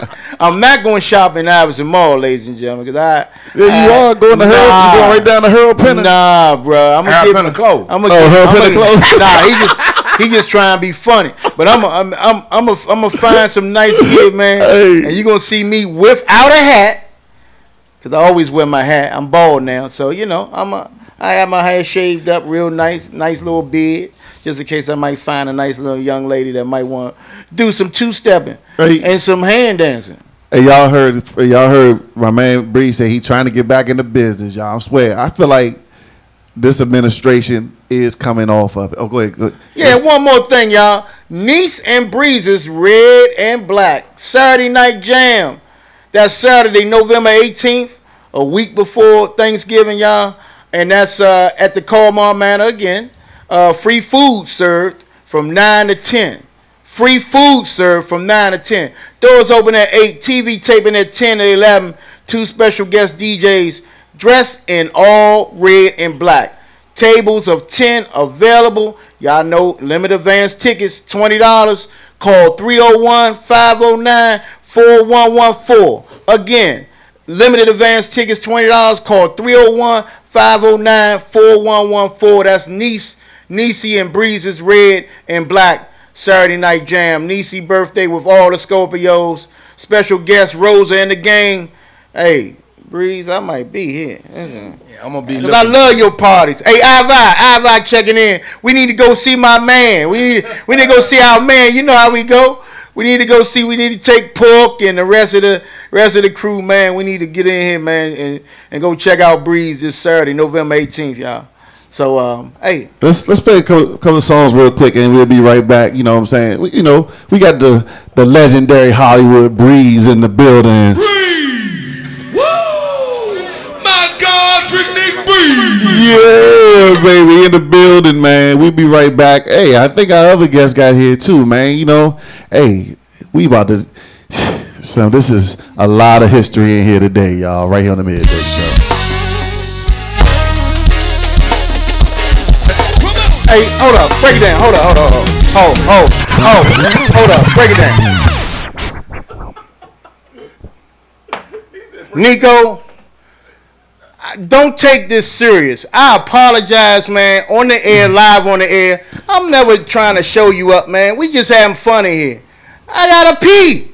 Let's go.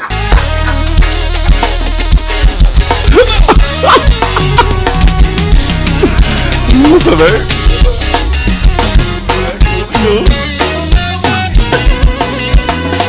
J-Bird. Hey, J-Bird.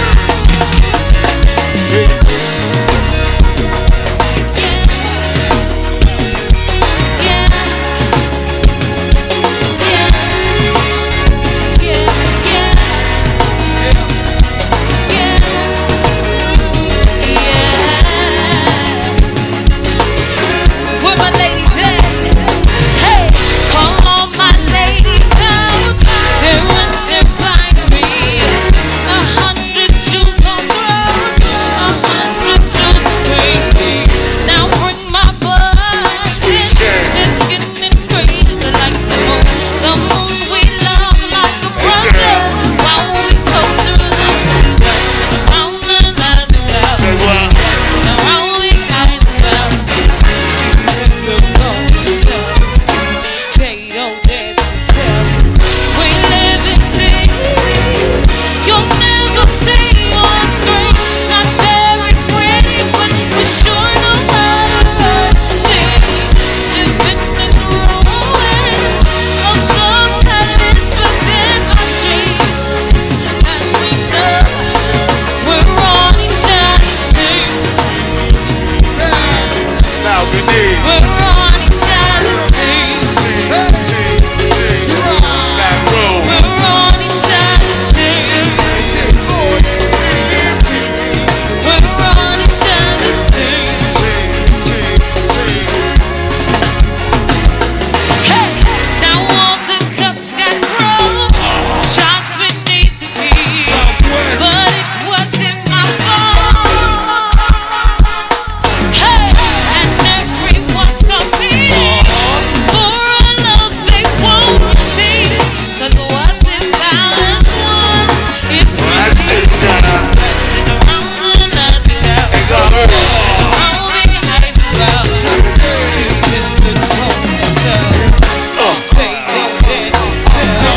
we live in cities you'll never see on screen. Not very pretty, but we sure know how to hurt things. Living in ruins of the palace within our dreams. And we know we're on each other's teams. We're on each other's teams.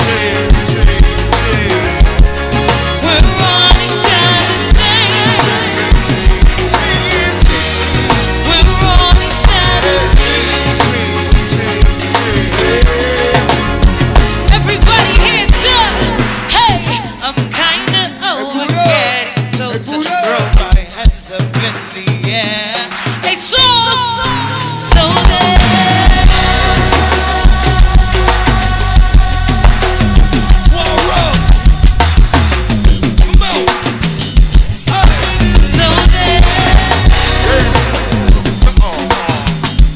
Welcome to the stage, Nick.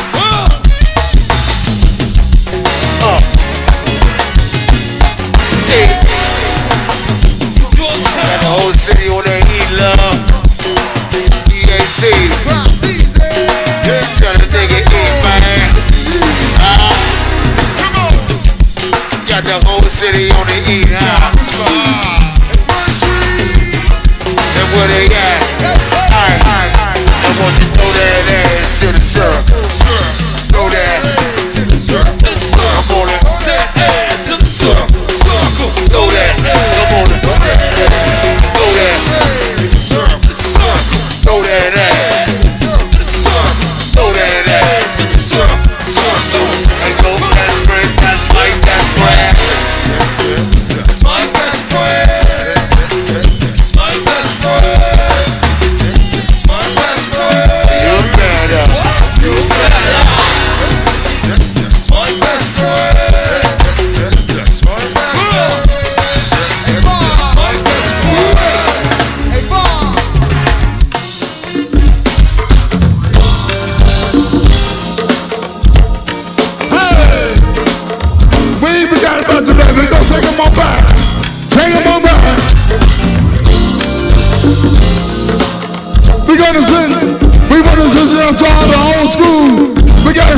Yes, y'all, Mr. Tyler Reed. This is one of the original members of Trouble Funk, y'all. Fight Dice brother, Tyler Reed. Hey. You ready to go, Tyler? Say what now? Now listen here, y'all. This is y'all roll with it band. And we're coming from a roll with it land. And we're coming from a roll with it land, y'all. And that's all. And all we wanna say, y'all roll with it out there now. I'll say, why me on up, y'all?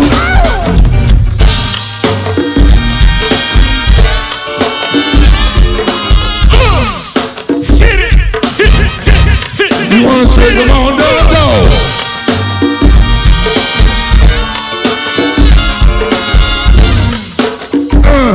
You wanna shake them all down to the ground. Hey, I feel funkified. Hey, I feel funkified. Hey, let me hear you sing. Yo, roll with it, man.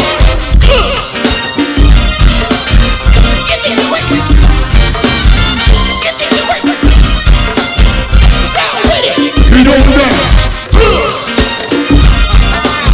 Well, bang, bang. Oh, this is a roll with it bang. And we're coming from a roll with it bang. And all we want y'all to do is y'all roll with it, man. That's all. Ain't nothing but the funk, y'all. That's all. Hit it. Well. Hey, I feel funkified. Hey, I feel funkified. Let me hear you sing it. Let me hear you sing it. Hey, I feel funkified. Hey, I feel funkified. It means yeah. Let me hear you sing it. Yo, roll with it, man.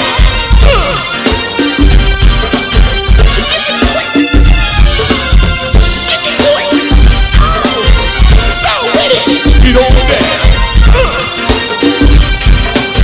Now look at here, y'all. I say I feel funkified. Say I say for it again, y'all. I feel funkified. You wanna do it? We're gonna do it like funkified. Do you feel funkified? Oh, they can't never get down. Say I feel funkified. Say I feel funkified.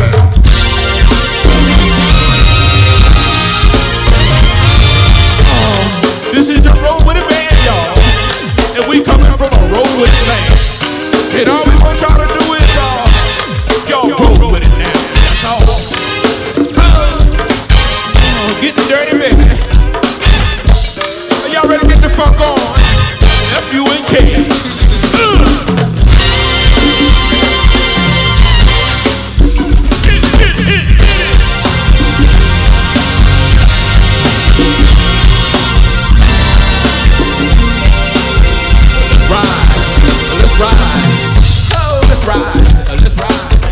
Let's ride.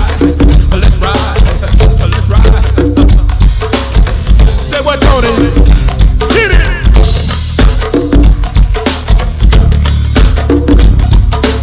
Oh, ain't nothing but the funk, baby.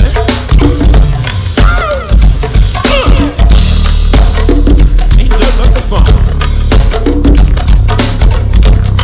Can you do it again? Can you do it again now?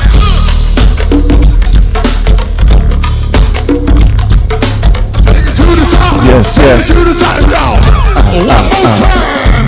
Say I feel funkified. Say I feel funkified. DC Music Midday Show. Funkified. Say I feel funkified. Hey. Yes, ladies and gentlemen, man. It's a lot of history up in here right now, man. I'm in here with 3 dudes, man.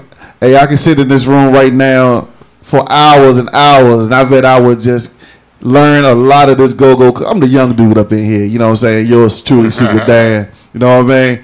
I got my man Super Coop up in here. I got my man Breeze, Hollywood, DJ I ain't even know that. I learned this today. I ain't know he was a DJ, man. So I feel like I'm following footsteps, man. This is where I'm at now, Breeze. You see what I'm saying? A lot of history over there. Yeah. A lot of history over there. And then, you know what I'm saying? Hey, we ain't even get to you yet. You know what I'm saying? You walk up into the joint.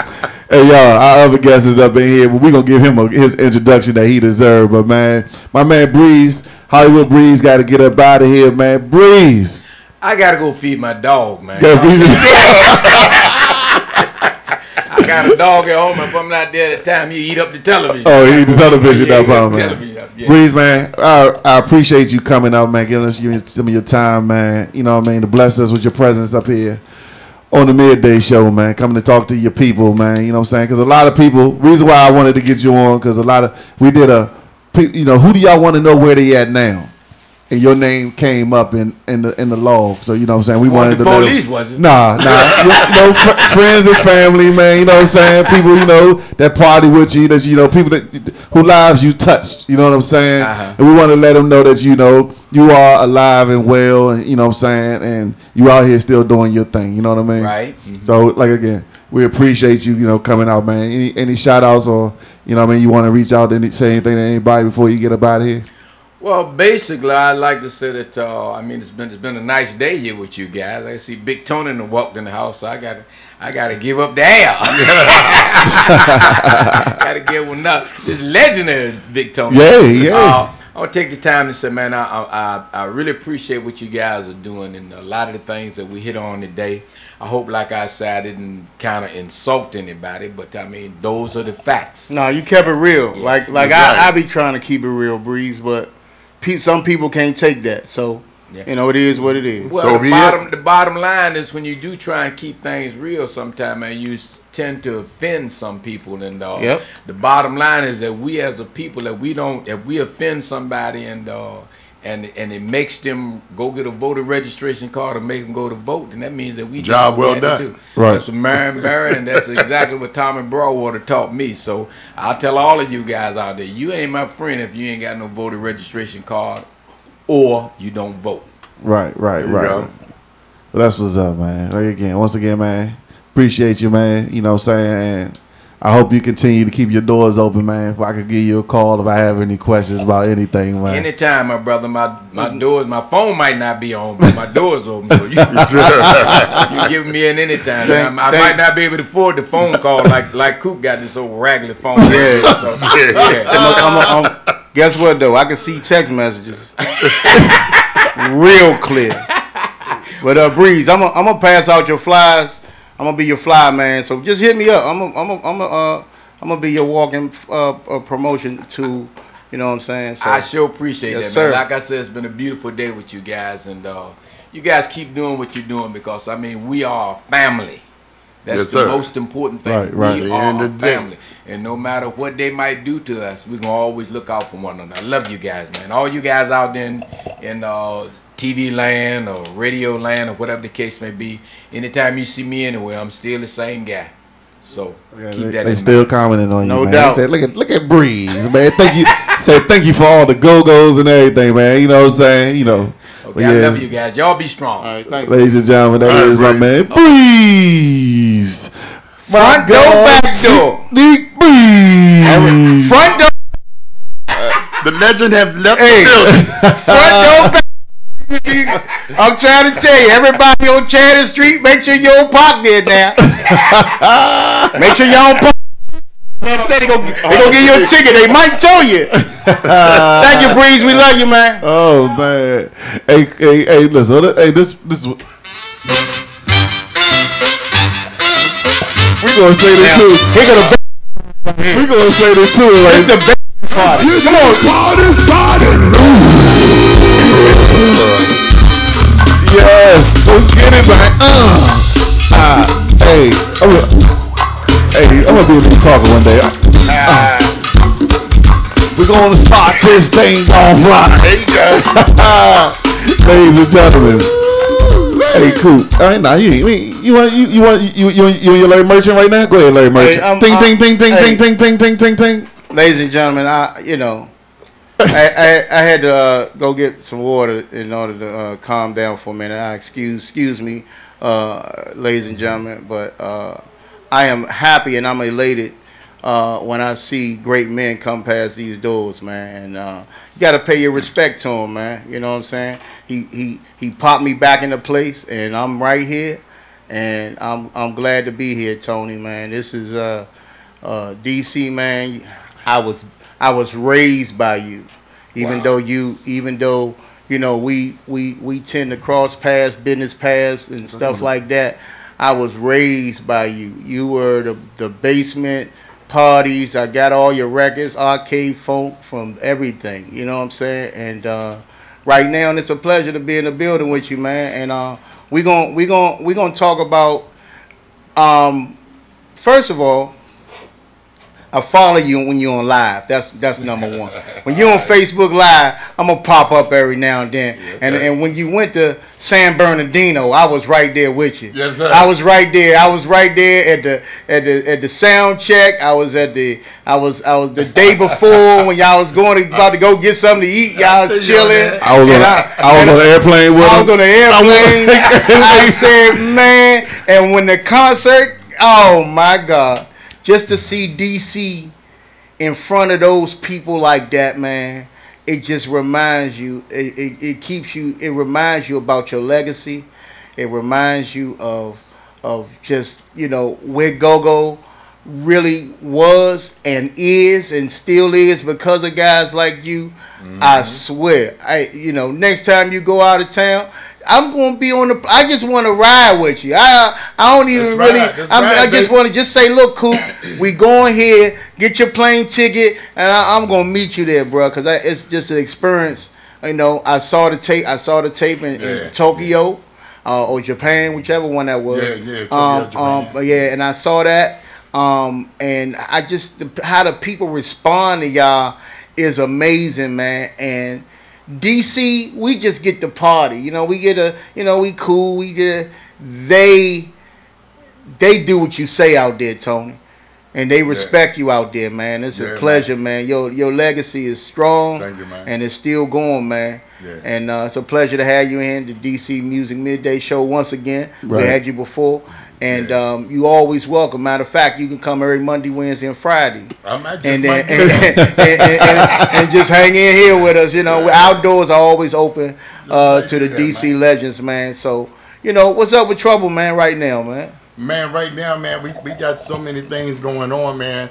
Man, all the glory to God, man, for real, man. God has been real good to me. It's been real good to my band, man. Just bought me a big body bands, you know what I'm saying? Yeah. Okay. All by the grace of God. We gonna ride.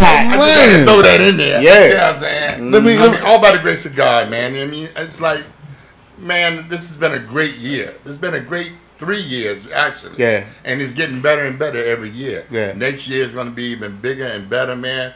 We're working on the new album. We got a new single coming out. A new album, Tony. We're working on a new album, Trouble Funk the Rebirth. Yeah, man. You know what I'm saying? Because I feel reborn, man. I mean, you got them youngest in the band now. You know, and not just that, man. You got the little fresh legs, I'm hearing. Yeah, God bless me, man, with a fresh young kidney. You know what I'm saying? God bless. You know? Yeah, man. Yeah, I mean, and it just gave me new life, man. You That's know? right. Yeah, it just gave me new life, and I'm just gonna take advantage of every single day. I'm gonna make the most of it, man. Right. One thing about going to see Trouble Funk and Tony, just you in general, and a lot of these cats need to pick up on this, and it's your professionalism, your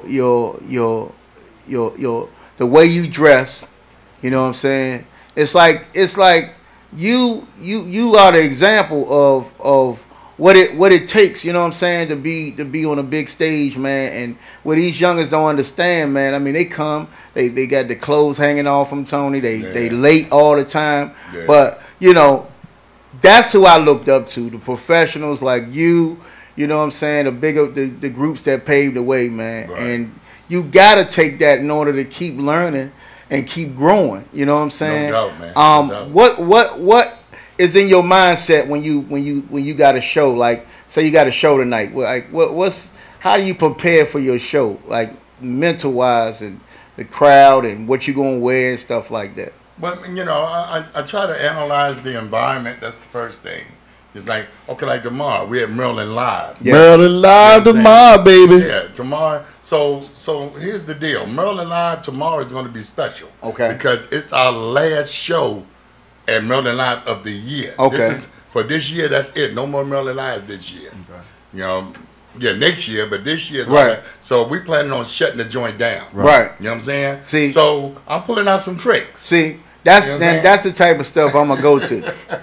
Dan gonna pick me up because I'm gonna ride with Dan because now Dan is the DJ out there. Now he, you know, he incorporates. He does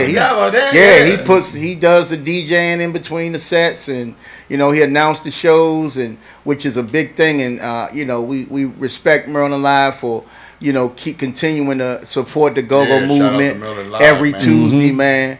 So tomorrow, I know you can't. You only want to say but so much. You pulling out the tricks.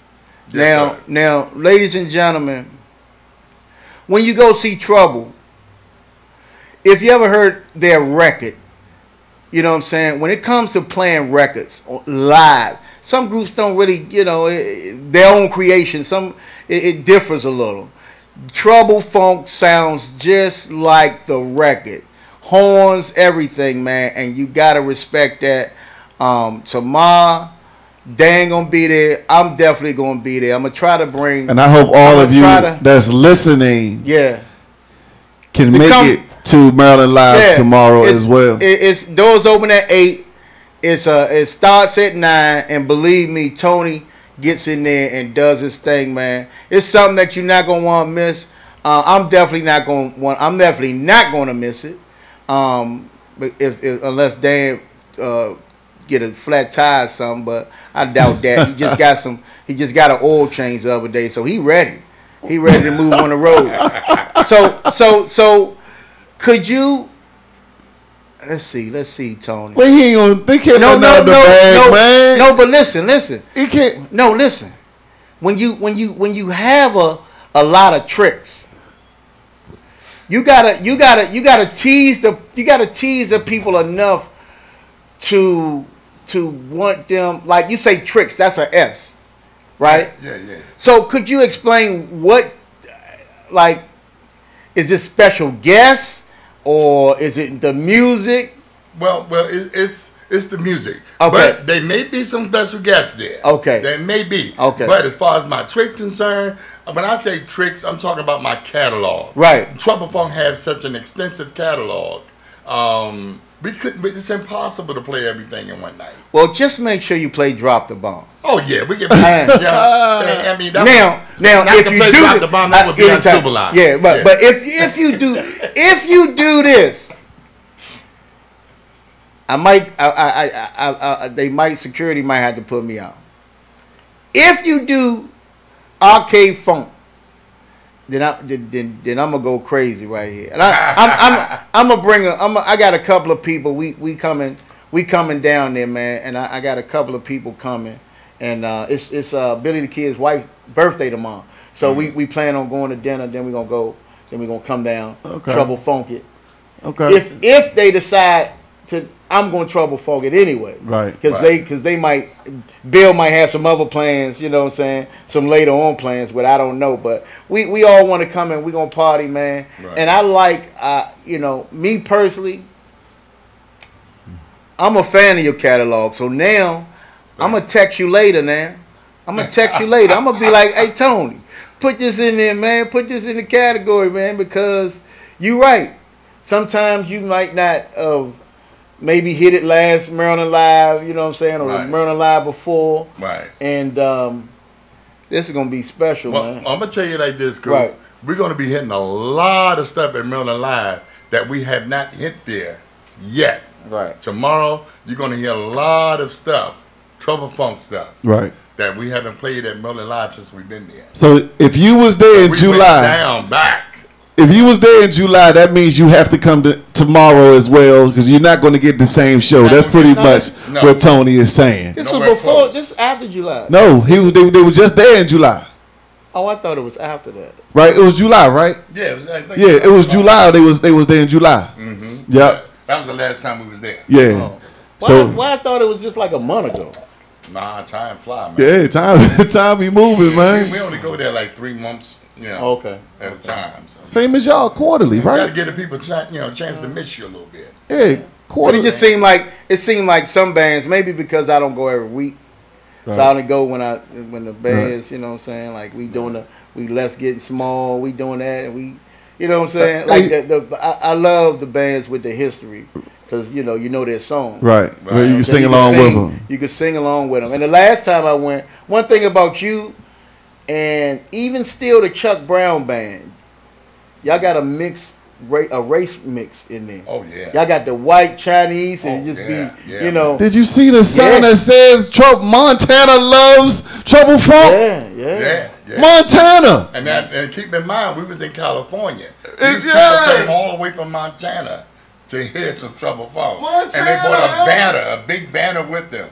You didn't see that? Did you see that? Nah, I was just amazed. Oh my goodness! I was just. How many black people you think is in Montana? Man, don't matter.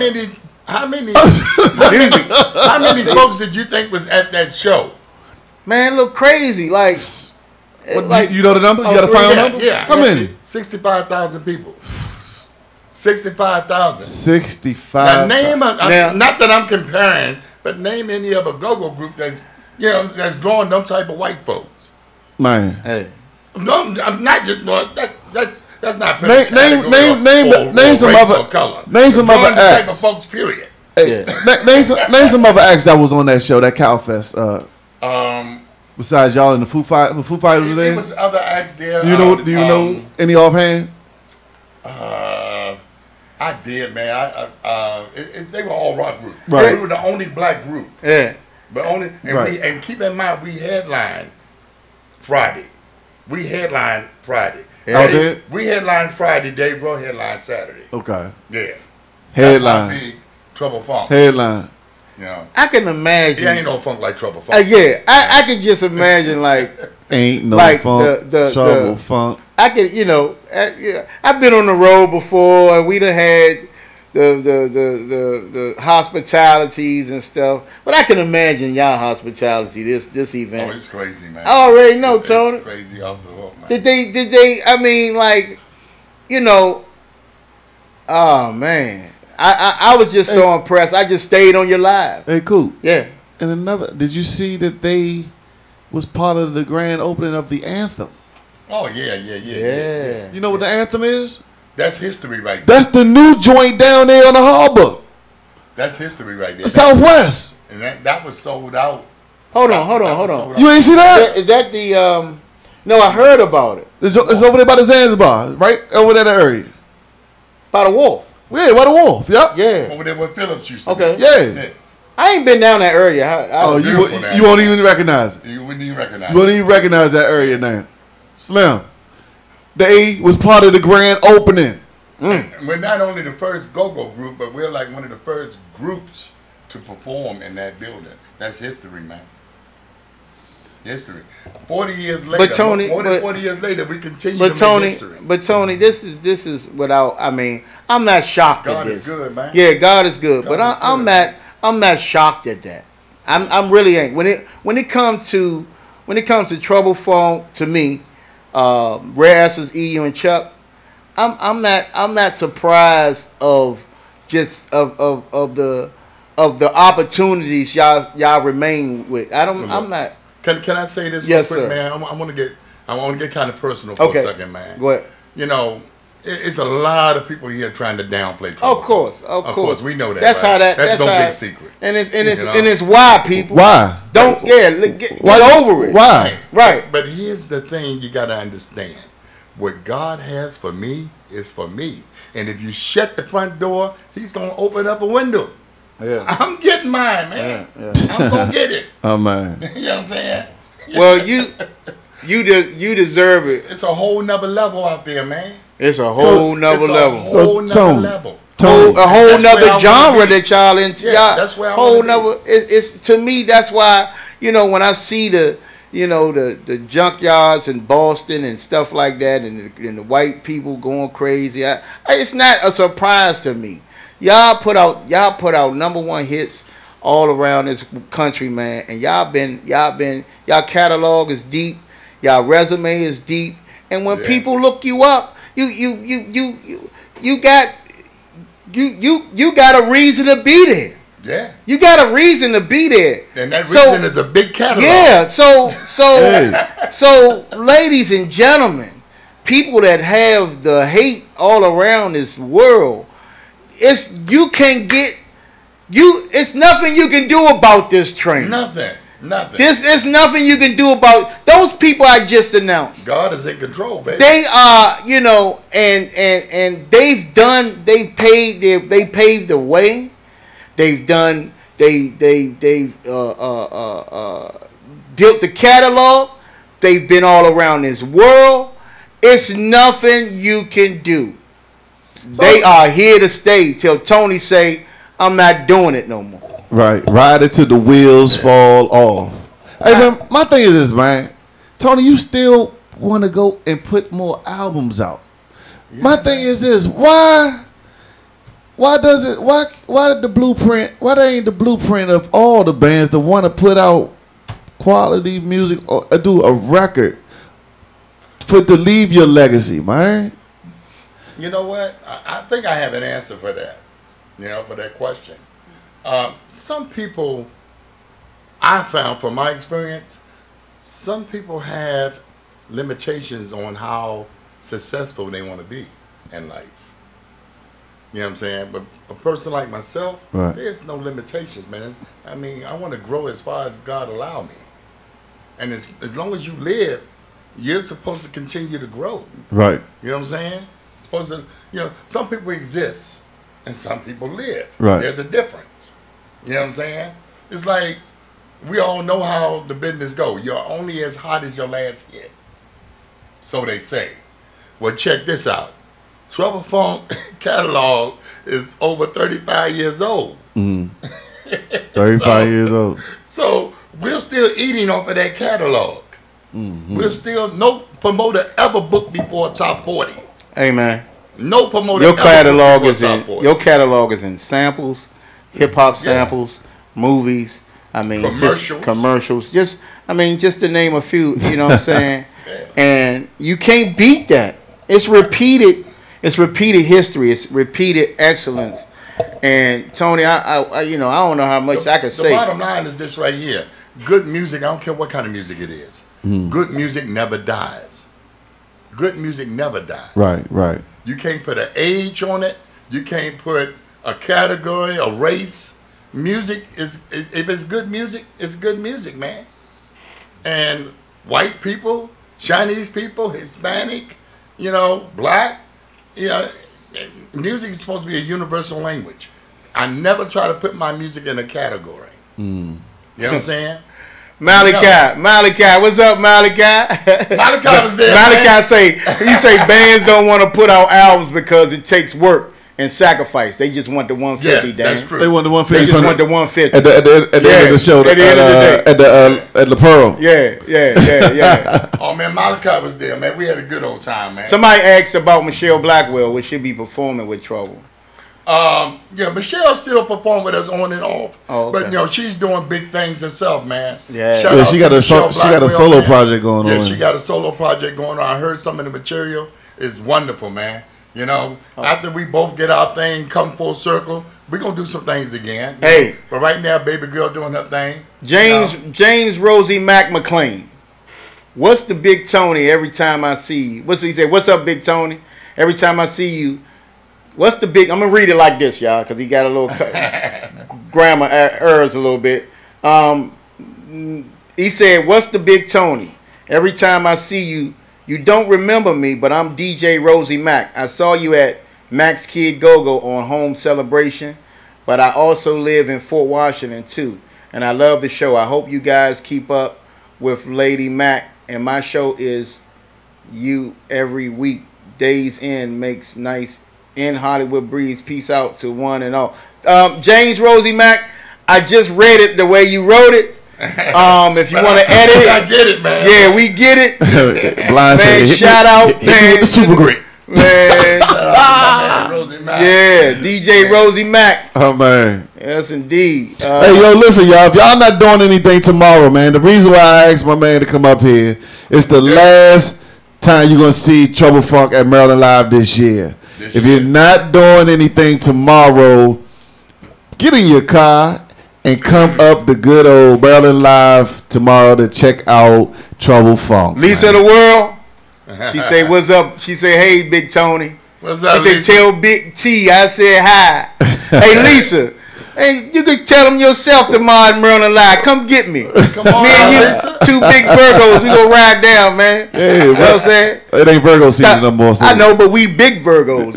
We get to party all the way. You know. Y'all ain't like that. Do what we we're gonna want be celebrating. Y'all ain't like that for real. You two and of my Lisa. band members. Okay. Got birthdays? Celebrating their birthdays. Yeah. Dave Gussum and Tony Edwards, LT, the drummer. So we're gonna be celebrating their birthday tomorrow, man. Happy birthday, Dave and LT. Yeah. I go out there and have a ball each and every week. We got all the reason in the world to come out. We're gonna be celebrating birthdays. The last show at Maryland Live this year.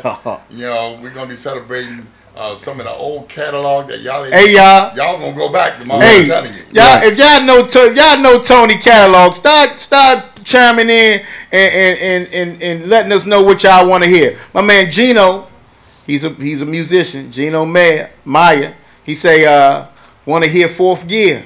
That beat been Put used. that thing in Fourth Gear. Yeah. We want to hear Fourth Gear. What else y'all want to hear? Let Tony know now. Oh, we taking special requests. Yeah. Special requests. Yeah. And you doing I know you're going to do it again because last time you did a hell of a marketing job of branding Trouble Funk when you went out to Maryland Live last time. Oh, yeah. You know what I'm saying? Yes, one of the only bands I seen, this man had a table for go out there and get your product. You know what I'm saying? You know what I mean? Yeah. He had bumper stickers. He had pencils. He had pens. He had baby bibs. He had baby bibs on that joint. They said Trouble Funk on it. I love Trouble Funk. Wow. No, that's it. I'm just saying he was on his box. I talked about that a long time ago. About pillowcases. I'm gonna give you this one, Tony. People listening, y'all can take it how you want. Pillowcases? Man, look. I'm sleeping with my favorite band. Oh, that's deep. Hey. Okay. Man, I'm sleeping with my favorite band. I'm sleeping with my favorite band. Or sheets or whatever. But pillowcases is easier because you can get a print on them. Yeah, you know what I'm saying? Yeah, but Doc Hughes, my man Doc. From Faces You Know, y'all go check them out. Right, he say play that Graveyard Boogie. We gonna tell them about the Graveyard Boogie. Hey, oh man! And they was there last week. Doc, they was there last week. They did their thing. They tore the building down last week. Oh yeah. Faces You Know. You know what I'm saying? Yes sir. Halima, that's one of the best female singers in the city. I'm just glad they let me in the building to help promote it every week because it's amazing when I said next week Trouble Funk. They was like for real. You know, everybody don't read. They won't know about it until they see it. So the crowd that's there, they don't know the following week. So you know what I'm saying? So I'm in there broadcasting. A lot of people was like, oh yeah, you know, next week we will be coming back. Same, because they love live entertainment and they didn't understand that Maryland Live is opening their doors to us and our culture, that they come out there and continue to show their support, man. You know what I mean? So again, tomorrow, y'all, if y'all not doing anything, come on out there, man. Come on out there. And here's the great part about the situation. It's free. Yes. Yeah. Ladies and gentlemen, absolutely free. Admission is free. Hey. Free. 99. Tony, I just want you know y'all like free. Tony, I know it's gonna be a show when you had your hat on, man. When you had one of them hats, when them dobs on, man. Yeah. I said, it's gonna be a show with Tony got that dob on. I can't wait to see what you gonna have on. I ain't gonna ask you to let us know, but I can't wait. I'm gonna tell you right now, ladies and gentlemen. Tomorrow again, we can't spell it out enough. Trouble Funk's last show of the year at Maryland Live. You know. And he's adamant about this. He's gonna put on a show of a lifetime. He says he's gonna play some songs y'all ain't heard in a while from his catalog. I can't wait. You know, it's gonna be a hell of a show, and it's gonna be a bunch of beautiful people in there. I'm always amazed when I go in there. I just be seeing the white people playing with the blacks, and it's just a beautiful community, man, going on. Hey, Super Dan, play that Freaknik Breeze joint down the low. Let's play a Trouble Funk joint real quick. That gonna be cranking. Get off my mind. Let's get this one right here. Come on, Blind. Trying to read it.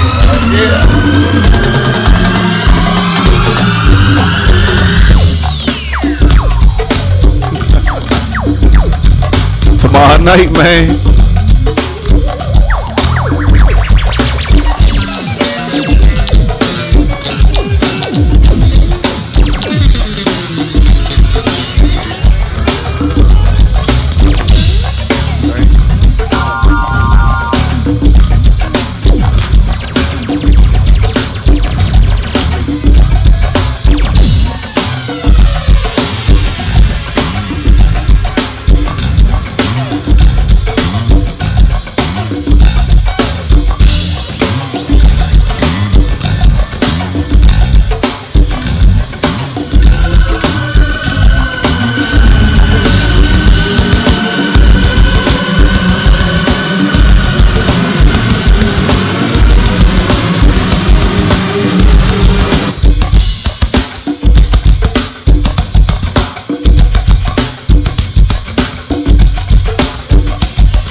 to the break of dawn. 2, keep jamming. 3, to the lights, come on. Bravo, Express. Bravo, Express. Bravo, Express. Bravo, Express. Bravo,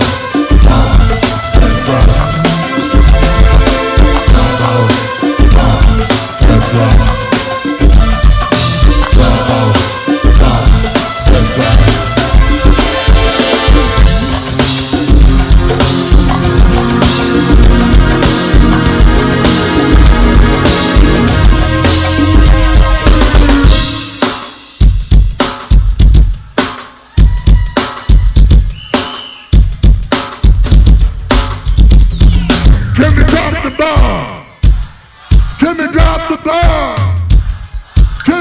drop the bomb? Or can we drop the bomb? But then say it like you mean that. Say it like you mean that. Or just a little bit louder. Or just a little bit louder. Or can we drop the bomb? Can we drop the bomb? You wanna drop the bomb? Well, let's drop the bomb. Drop the bomb.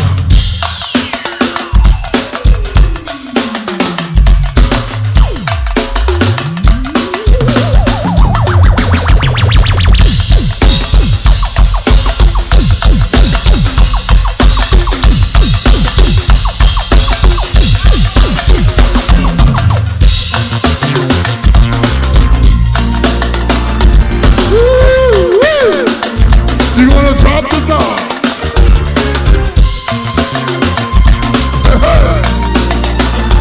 You wanna drop that, drop the bomb. Lock it, Chris. Lock it, Chris. Listen to your heartbeat and beat real funky.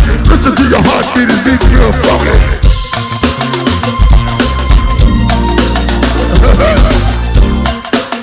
Hey, now listen here. We gon' drop the bomb on the white boy crew. Hey, white boy crew, now what you gonna do? Can we drop the bomb on the freak crew? Hey, freaky crew, now what you gonna do?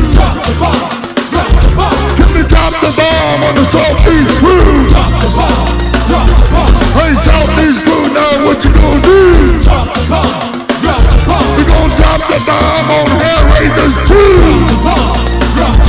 Hey, Trini and Ma, what you gonna do? Drop the bomb, drop the bomb.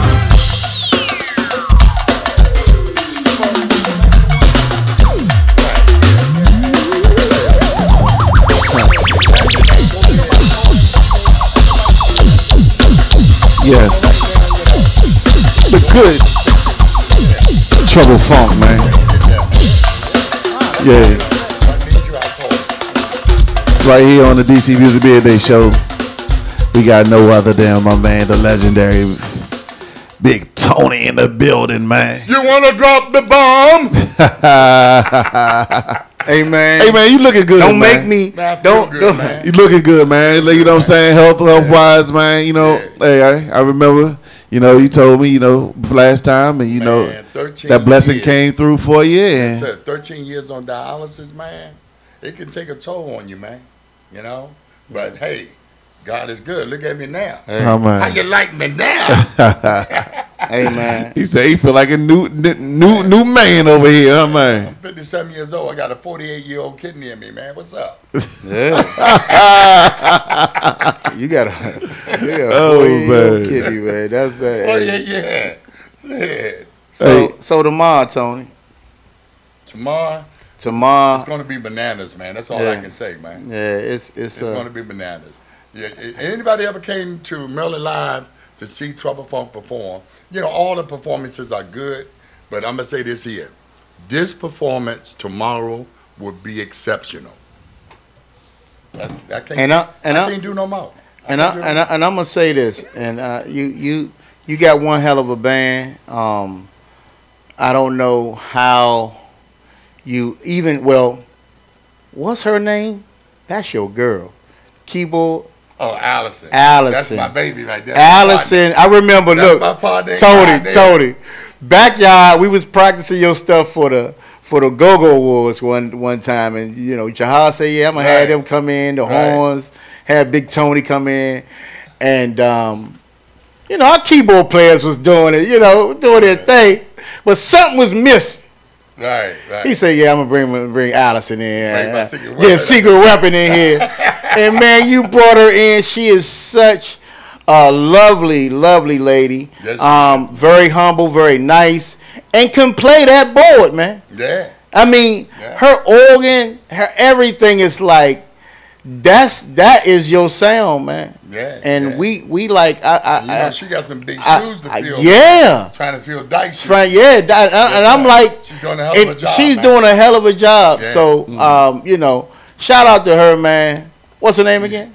Allison. Allison. Alley I Cat. don't know why I was thinking Melissa. You know, Alley Cat is one of the members of Pleasure. Okay. From back in the day. Okay. The all girl. Yeah, band. yeah, I remember. Okay. The first girl go band. Right. No, I remember Allison. I remember I remember her. Right. But I just really got a chance to really get close to her sound when I was in that rehearsal, and she made a hell of she laid the grounds to that, man. And shout out to Allison, man. Shout out to James too, man. James, I still got Doc James with me, one of the original keyboard players. Okay. You know what I'm saying? Okay, yeah. So, man, so that's it. That's how you can go in and you can say you can pretty much say this is the record, because I got people that can absolutely do it, man. And I'm a fan of music, so and I got a good ear for music, and I can hear it, man. And when she came in that rehearsal, and I said, man, okay. This is right. Yeah. This is where it posted, and that's a lot of people bring their weapons, when they hit that stage and make them comfortable, man. Well, man, I'm gonna tell you this, man. I love my whole band. Yep. But my real secret weapon, the bomb squad, my horn section. Good. Oh Lord. Yeah. Lord, oh yeah. I love my horn section, man. That's part of go-go. That's part of the culture. Not taking anything from the rest of my band, man, but my horn section is so exceptional, man. Well, it's a lot of. I'm gonna go out and say I got the baddest horn section in DC right now. Okay. Maybe in the world, the funkiest horn section. Yeah. Wow. Okay. Hey, I'm gonna tell you right now. I'm not gonna say nothing against that, Tony, because I mean, y'all got even with Chuck Brown horns, y'all gotta keep when y'all doing y'all grooves, the detailed parts y'all have always make the horn section distinguished from other horn sections, because y'all got some parts that I'm just like, I get stuck on just watching them, and I'll be like, and my favorite one is, and I'm like, ew. I mean, it's funky, man. It's just funky, man. It's funky, man. Just among, you know what I'm saying? And it's crazy, man. Yeah, I appreciate that, man. I'm telling you. It's bananas, man. So when you in the game, like we are all in this music game, you know what I mean? It's like we don't want to stop it. We don't ever want to stop it, man. We want to ride it till the wheels fall off, man. Yeah, that's what you're supposed to do. You know what I mean? Look at Chuck, man. And, Chuck did no, this thing, man. Listen. Well, Chuck is the reason I say Chuck. He's so much older than I am. Listen. This is why I say because I'm looking at you right now, right? Yeah. And I don't see an ounce of gray hair on you at all right now. Listen, but look though. But I'm saying though, as a musician, the music industry teaches you that, don't it? Like, you know what I mean? Keep your youth as long as you can, just to appeal to the masses of the people out there. You know what I mean? Yeah, no doubt. I'm just like, young. You got to keep up the image, man. You know what I'm saying? I am a product, pretty much. Right. You know what I'm saying? And people buy your product. So you got to give them something to buy. You got to give them something to want. In order for people to want your product, you got to make your product appealing. Yeah, I am a product. I'm going on the gray hair people right now. Do you, I don't know if I think I saw it one time. You have a female in the group? No, like I said, other than Allison. Right, I'm talking about like on the front. I thought I saw somebody singing one time. Well, Michelle Blackwell. Okay. Yeah, Michelle Blackwell. Yeah, we had her coming in on and off. Okay. Who do the vocals on Hump Day? Well, Michelle was doing it. We haven't played Hump Day. I'm talking about on the studio version. Oh, that was Miss Diva. Yeah, she was with us. She was with us about 2 or 3 years ago, and she did the vocals on that. Okay. So she's bad, man. She's in Germany now. She moved to Germany. Shout out to Miss Diva. Miss Diva, love you, baby, miss you. Yeah, she's definitely that. She's doing big things, man. She moved to Germany, and she's performing, you know, Still that's her singing, gig, professionally, over there in Germany. Man, you done. It's almost like a famous football owner, and no, for real. You done had so many people, you know, branch off of you, and then you done built. They done gone to places, and you know, they stop in your camp and they learn, and you know, and you still, you know, like you said, you got Allison that been there for some years. Yeah, she been there. And you know, you only got one other original member. Dean and Dave. And Dave. I'm sorry, Dean and Doc or James. Doc Okay. James. Okay. Yeah. Dean. Dave has been with me over 10 years. Okay. Just about everybody in my band been there 10 years. Okay. Okay. Yeah. And that's important. Very important. Because chemistry, you know, man. the chemistry. And I see that. You know what I'm saying? I see it. And then by them having to learn your deep catalog is very important. So I know y'all did a lot of practicing, a lot of, you know, I think you know, by even with you conducting a backyard practice, I saw that. I say, man, Tony say, hold up. It ain't quite there right there. You know, we thinking we got it. Yeah. We practiced before you came and everything, Tony. And when you came in that joke, it say, hold up. Y'all sure this ain't the right? This is boop, boop, boop. I said, yeah, Tony, serious. You got to make sure parts, that, intricate. You know what I'm saying? Yeah. With trouble phone stuff. And if it's not there, it's like you don't really hear it, but you feel it. Right. You know what I'm saying? Right. And if it's not there, man, so... You should have seen us, Dan. We, you know, everybody, you know, yeah, we go surprise Tony. Bucky, my man. Yeah, we go surprise Tony, man. Had this thing right for the OG, right? Yeah. And it was close, but it just wasn't. And we couldn't get G to step for nothing. Remember? Yeah. I said, man, G, you gonna step or what? Then he ended up still not learning the step. Yeah. I said, well, that's G though, man. You know what I'm saying? Yeah. But we had some fun. He moving now. Yeah. G, I think he getting comfortable with the moving thing, you know. Yeah. Well, you gotta keep up with the time, man. You know what I'm saying? You gotta, because they getting introduced to it. They getting a lot of opportunity to be on bigger stages. Like they was in New York. You know what I'm saying? They got a lot of opportunities. They was at that Central Park. A lot of big stages during the summertime. Mm-hmm. So you got to be able to, have that energy. You got to have that energy, yeah, man. You got to have that energy, man. Because outside of DC, man, people want to see a show. They not only want to hear you, they want to be able to see you. Yeah, you got to give us that energy, man. Yeah.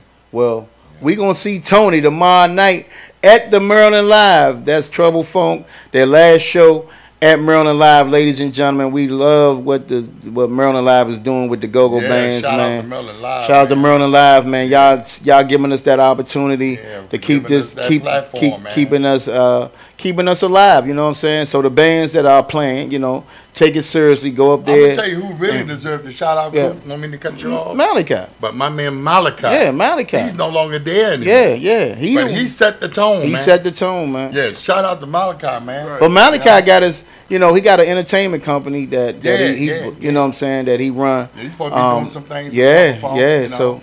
So we definitely, he's definitely staying in touch with us, and you know, still trying to move the music, man. So you know, ladies and gentlemen, we thank Malachi.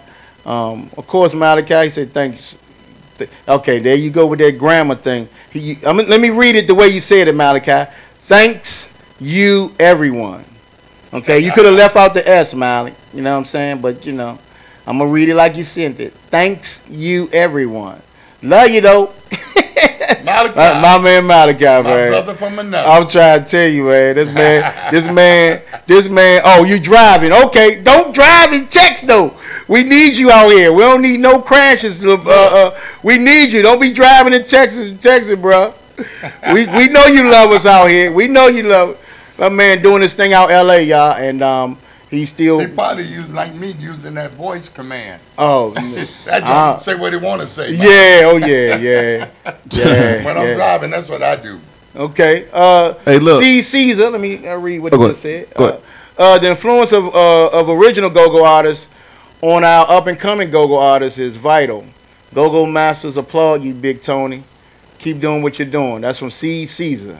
Thank you, bro. Yeah, thank you, man. Yeah, appreciate the acknowledgement. Yeah, man. You know what I'm saying? Malachi, no driving. Don't please, man. No accidents. We need you out here, bro. Text and drive, man. Looking forward to doing that tour you're going to set up for me. Yeah. Yeah. Hey, we looking for the tour. We looking for the tour to be with Big Tony, too, Malik. Oh, that would be hot, though. Yeah. That'd be hot. You know if both of y'all can get together. We going to do that anyway. And, you know what I'm saying? Go what Tony and told me. He say, look, man, don't let them get lazy, man. Yeah. Said, don't let them. Remember when you told me the print shop? Right. He said, don't let them. You got a good band. Don't let them get lazy. Yeah. I'm going to tell you right now, he going to be proud because he gave, you know, and I told them that. And I always pass the word to from because they don't know everybody. They young, great musicians, and they got and I introduce them to, you know, when I see one of the icons, I always talk to them about y'all. These are the people that paid away in DC, and these are the people that you got to know and you gotta understand, and you gotta meet them. So definitely, Top 5 is definitely gonna do some stuff and opening up for them. Yeah, man. They Seattle loves Trouble Funk. Dave Carpenter, is that Davey or Dave? But anyway, Dave Carpenter. Seattle loves Trouble Funk, man. That's what's up. Yeah, Tony, you know he love y'all. So gotta hook us up with one of the promoters in Seattle. Yeah, so we gotta bring him down, Dave. Just hook him up with a promoter, man. But it's gonna happen. Hey, Dave, guess what though? You can see him tomorrow because y'all know Tony gonna be Facebook Live. Oh yeah. Davey, okay, Davey C, okay, baby. Hey, you gonna be live tomorrow? Yeah, somebody gonna be live. Oh, somebody gonna be live. Somebody gonna be doing. You know what live. they doing now, Tony? They putting especially the drummers. They putting their phone down at the bottom, so you can look up. You can look up at them. You know what I'm saying? That's a whole lot, but that'd be a whole lot for you. But somebody gonna be. You know who gonna be live? Well, you know Rosie gonna have it live. Okay. My man Rosie gonna have it okay. live. Yeah, Rosie. Rosie gonna have it live for you, Dave. Shout out to Big Rosie, Little John. Yeah. I'm going live. Davey C said he on it. I always go live. Yeah, that Facebook Live. Somebody Super Dan gonna be live. Oh, my man Rosie, right? What's that? Roosevelt. Yeah, Roosevelt. Roosevelt gonna be live. Somebody gonna be on it. Yes, sir. Yes, yeah. Hey, y'all, man, we about to get up out of here, man, because right now I'm having a little technical difficulty on my computer, so ain't no really, you know what I mean. Music wise, you know, we shot for the night, man. So, you know what I mean? It's all good. That is so unprofessional. That is so unprofessional. Cool. I want to know if you gonna get a text. Cool. I want to know if you gonna get a text because that's so unprofessional. Cool. Don't be calling me out. Don't be calling me out. No, man. Go ahead. Be calling me out. These our people. We shortening our people. Man, Dre. Hey, man, look, Dre said, "Shout out, go to Big the bathroom, man. Is that unprofessional? Man, I don't know. I go to the bathroom. Hey, man, we ain't gonna even. We're gonna talk about that off air. Okay, I'm just saying. I need a key, man. I got a heart condition. And I had to walk 2 miles to that joint. Oh man. So, I mean, it is what it is, man. You know what I'm saying? All right, but, hey man, it's all fun. It's all fun, man. You know, man. But I just can't fathom, you know what I'm saying, how hard we work on here, and just to, you know, you say a few jokes, you know, people get, you know, I just can't. I don't fathom that, man. But it's all good. Coop, you funny as shit. Yeah. Hey Gino, I wish I could. Bathroom 2 miles from here though.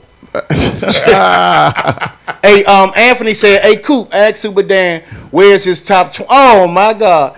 Thank you, Anthony. Where is his top 20? I'm gonna post it. I'm just asking for about 20 people. I'm gonna post it today. Why you can't talk about it? Why I'm gonna post it. We just talking. I'm gonna post it. I like to post it.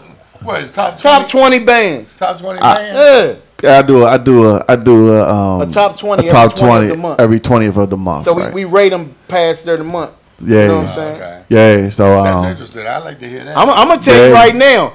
Tony, because of San Bernardino, California. Oh, San Bernardino, California. they are in my top 20. They no top 20. They better be your top 5. I'm already in my feelings. I ain't coming up here. Hey, you better have Tony in the top 20. See, y'all top gotta 5. see. Hey, Coop. See, look, y'all gotta understand. See, how I run this joint like the college poll, man. You know what I'm saying? Like, you know, it's impossible for if you knock off the #1 team and you not even ranked, you're not gonna be #1 next week. So I'm trying to. You know what I'm saying? Y'all gotta just let me respect my hustle, man. Check this out. No, but it's based on what you done within that last 30 days. No. That's not how I'm doing it. Check this out. That ain't how you do it? No. Oh, you dirty. That's how you said it once before. That's not how I'm doing it. It's all good, man. Check it out. That's not how I'm doing it. A lot of times when even on the radio, local here, KYS, PGC or whatever, they can be talking about all the go-go bands, you know, and all the, you know, EU, Red Essence, Backyard, Junk, they may not say nothing about Trouble Funk. And you know what? I'm cool with that. As a matter of fact, I kind of But they not hip. I kind of take it as a compliment because, Tony, number one, Trouble Funk is in a whole other category. Yeah, another category. You know yes, you are. Tony. You know what I'm saying? So, First of all, they not hip.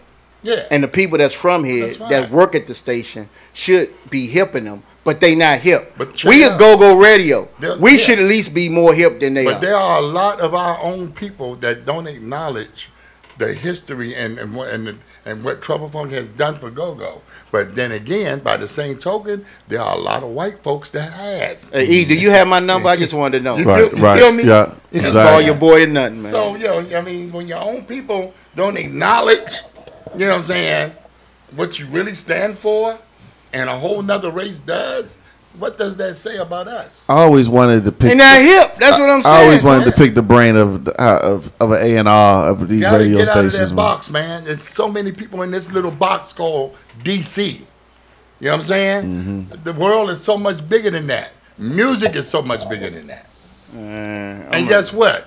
You get a national hit, you sold out. Right. You know what I'm saying? Everywhere. Yeah. You know? Everywhere. Jill Scott came up with the joint. Oh, man, that's watered down. Here's the deal. Newsflash. You ain't going to never get a raw go-go hit to go national. Never. Mm-hmm. They can't. It's like trying to give somebody raw dope. You know what I'm saying? You got to cut it. They can't digest it. True. They can't digest it. You know what I'm saying? My man said you gotta cut it. They can't digest that real call. My God. They can accept it live. You ain't saying that, but wait, man. They can accept it live, but they can't accept that in the radio format. Oh, man. It's over. It's over. Right. My man BJ, Mental Traction, MAB, say, what's up, Tony? What's up? You know what I'm saying? BJ, what's up, baby? Yeah, BJ, man. That's my man right We there. try and get him up here, though. Hey, show Trouble Funk. No, tell him to come to Maryland Live tomorrow. Man, come up Maryland Live tomorrow then, BJ. Yeah, facts. Yeah, but come up Maryland Live. Come up Maryland Live. Party with me. Buy me a drink for my birthday. Since you ain't, no drinks. I'm sorry. I can't drink. But I can drink some water, BJ. Give him I'm a ginger ale, man, on the rocks. Yeah. Ginger ale on the rock. Oh, man. We're going to keep cool healthy, man. Doors open at 8. It's from 9 to 11. And they, you know, they going to do a hell of a show. He said he going to put some stuff out. He got a bag of tricks coming down, man. And he going to hit his catalog like no other, man. This is the last show up Maryland Live for Trouble Funk this year. This year. So you know, they getting their next year's schedule from him. So it's a very big thing for Tony, and he gonna express himself to the utmost. You know what I'm saying? BJ say he is there. Okay, BJ. Hey Tony. So are y'all like ginger ale on the y'all rocks? take spot dates on parties locally for the different venues that want to book you? Yeah, man. Yeah, we tell people if they wanted to book y'all, how would they go about it? Well, I mean, you know, you can hit me up on my Facebook page, Big Tony W. Fisher. You can hit me up on my Trouble Funk website, troublefunk.com. Trouble Funk, the Facebook, what is it? T-Bone run that one. Trouble Funk official page. Okay. Facebook page. I gotta update y'all. I gotta update all your information on our Trouble page. Funk Music at yahoo.com, which is probably the best way to get to us. Okay. Trouble Funk Music at yahoo.com. You know what I'm saying? And yeah, we don't discriminate, man. We play in basements, backyards, whatever. If the pay is right, we'll be there tonight. That man said the pay is right, gonna be there tonight. Yeah. Hey man, I gotta warn you though, we don't come cheap. Yeah. So don't even call me now. You ain't ready for it. Man, hey. Got a big band, man. Yeah. Big band, big sound. Yes, a lot of history. Yeah. Legends. Big you know what I'm saying? Big catalog. So hey, don't disrespect that. Hey Tony, I got don't respect 3 gold records and 2 platinums. Don't disrespect that. Hey Tony. I had people ask me this question. Now you here, I want you to answer this question. Yes, sir. One of the biggest documentaries for Go-Go is Go-Go Live. And a lot of people ask the question, why is Trouble Funk not on Go-Go Live? Because Trouble Funk was overseas when they was doing that. Oh, okay. Yeah. That's what the answer was. We would have been on there, yeah. Yeah. We was a lot of people have asked that question. Like they was like, man. Oh, they wanted us on it. Yeah. But we was over there in Japan. Okay. Thanks for clearing that up, man. Because a lot of people was, it's a lot of different answers on why y'all wasn't on that. No. The only reason why we wasn't there is because we wasn't here in the country. We was out of the country. But one more other thing I want to let everybody know that they may not be aware of, and like I said, here it is 40 years later, man, and Trouble Funk continue to make history. Mm-hmm. Now, a lot of people don't know this, but Trouble Funk is the first and only go-go group to perform for the first black president of the United States of America. I remember that. Yes, okay? Yes. So a lot of people don't know that. Hey. You know what I'm saying? And the First Lady, and Oprah, right, and Quincy Jones, and a whole bunch of other people got to witness Trouble Funk, right, Go-Go. Right. Yeah. Hey, that's a blessing, man. Your legacy moves on, and it still it's a great legacy, and it's continued just through professionalism, creativity, and you can't get around that. You know what I'm saying? The hate. Man. They got BJ just said Tony's supposed to feature on my Crank Train, my next single. Okay, BJ. I mean, Tony said, "What's up, man?" Hey, man, I'm ready for you, BJ. Crank Train, yeah. Let's do it, baby. That's another joint, man. That's real hot right now. BJ got that thing moving. You know what I'm saying? I love collaborating with the younger generation, because it keeps me young, keep me fresh, keep me up to date. Yeah. You know what I'm saying? Yeah. Yes, sir. So, hey, man, let's do it. He said, "Let's do it, BJ." Make it happen. Come up tomorrow, man. Bring a couple dollars, man, so we can hit the slots. You know what I'm saying? Too, but you know what? You heard that. Just we can hit the slots. So we can hit the slots, right? We can hit it. I'm going back on my game. I love that joint. I'm going back on that coupe. Yeah, I love them. Which slots, one? The one. That you won that yeah. That's confusing. Yeah. I never seen. I don't even understand. I don't either, but Tony, I don't understand. I don't understand. He said, "Okay, bet, Tony." I don't understand. Was that a penny machine? Yeah, it was. I don't understand the penny machine. Yeah, but Tony, he won like $100-some off the penny. Yeah, I won 3-something, man. Hey, man, you guess what? Let me find out about a penny machine. Oh, them Jones pay off, man. Joe, I see. Yeah. We be sleeping on the penny joint. Yeah, don't sleep on the penny machine. I just be mad when it says, you just won 10,000 pennies. I'd be like, damn, what's that? $10. I'd be like, damn. You just won 10,000 pennies, and that joint be like $10. I said, damn, I hit the jackpot. Let me push the ticket out. $10. I said, what the hell? That's the only thing I can't get with the penny machine is I'm expecting, when the thing ringing, how do you win? But I've seen it. I've seen Dan win. Tony, you said you won. So. Yeah, I play for fun, man. Yeah, I do too. I play for fun, but if I happen to win, then yeah, it's all good. During the time, yeah. But I play the penny machine to make my money last longer. Yeah, just because you want to hang out. I go to the casinos. I go to casinos to kill time, man. You know what I mean? And you might as well, huh? Now, if I'm feeling might as well win some money. If I'm feeling lucky, I'll take about $100 and hit that 50-cent machine. You know what I'm saying? 50-cent machine. Yeah, 50 cents on a dollar. And when I'm done, I'm done. Right. I'm terrible, Tony. I'm sorry. I play the. I need to go and do what y'all do. I need to play the penny because I'm stuck on $1 and $5. My money is be short quick. I go in there and just dive off the diving board with no water in it. With no water in the pool. The Russian roulette? Yeah, I want to learn that roulette or whatever you call it. Yeah, roulette. Roulette, yeah. Oh, I play that too. Oh, man. I don't know much. No, Tony. No. This is how you do it, though, Tony. This is so simple. For real. You can play red or black. And if it come on any black number, you won.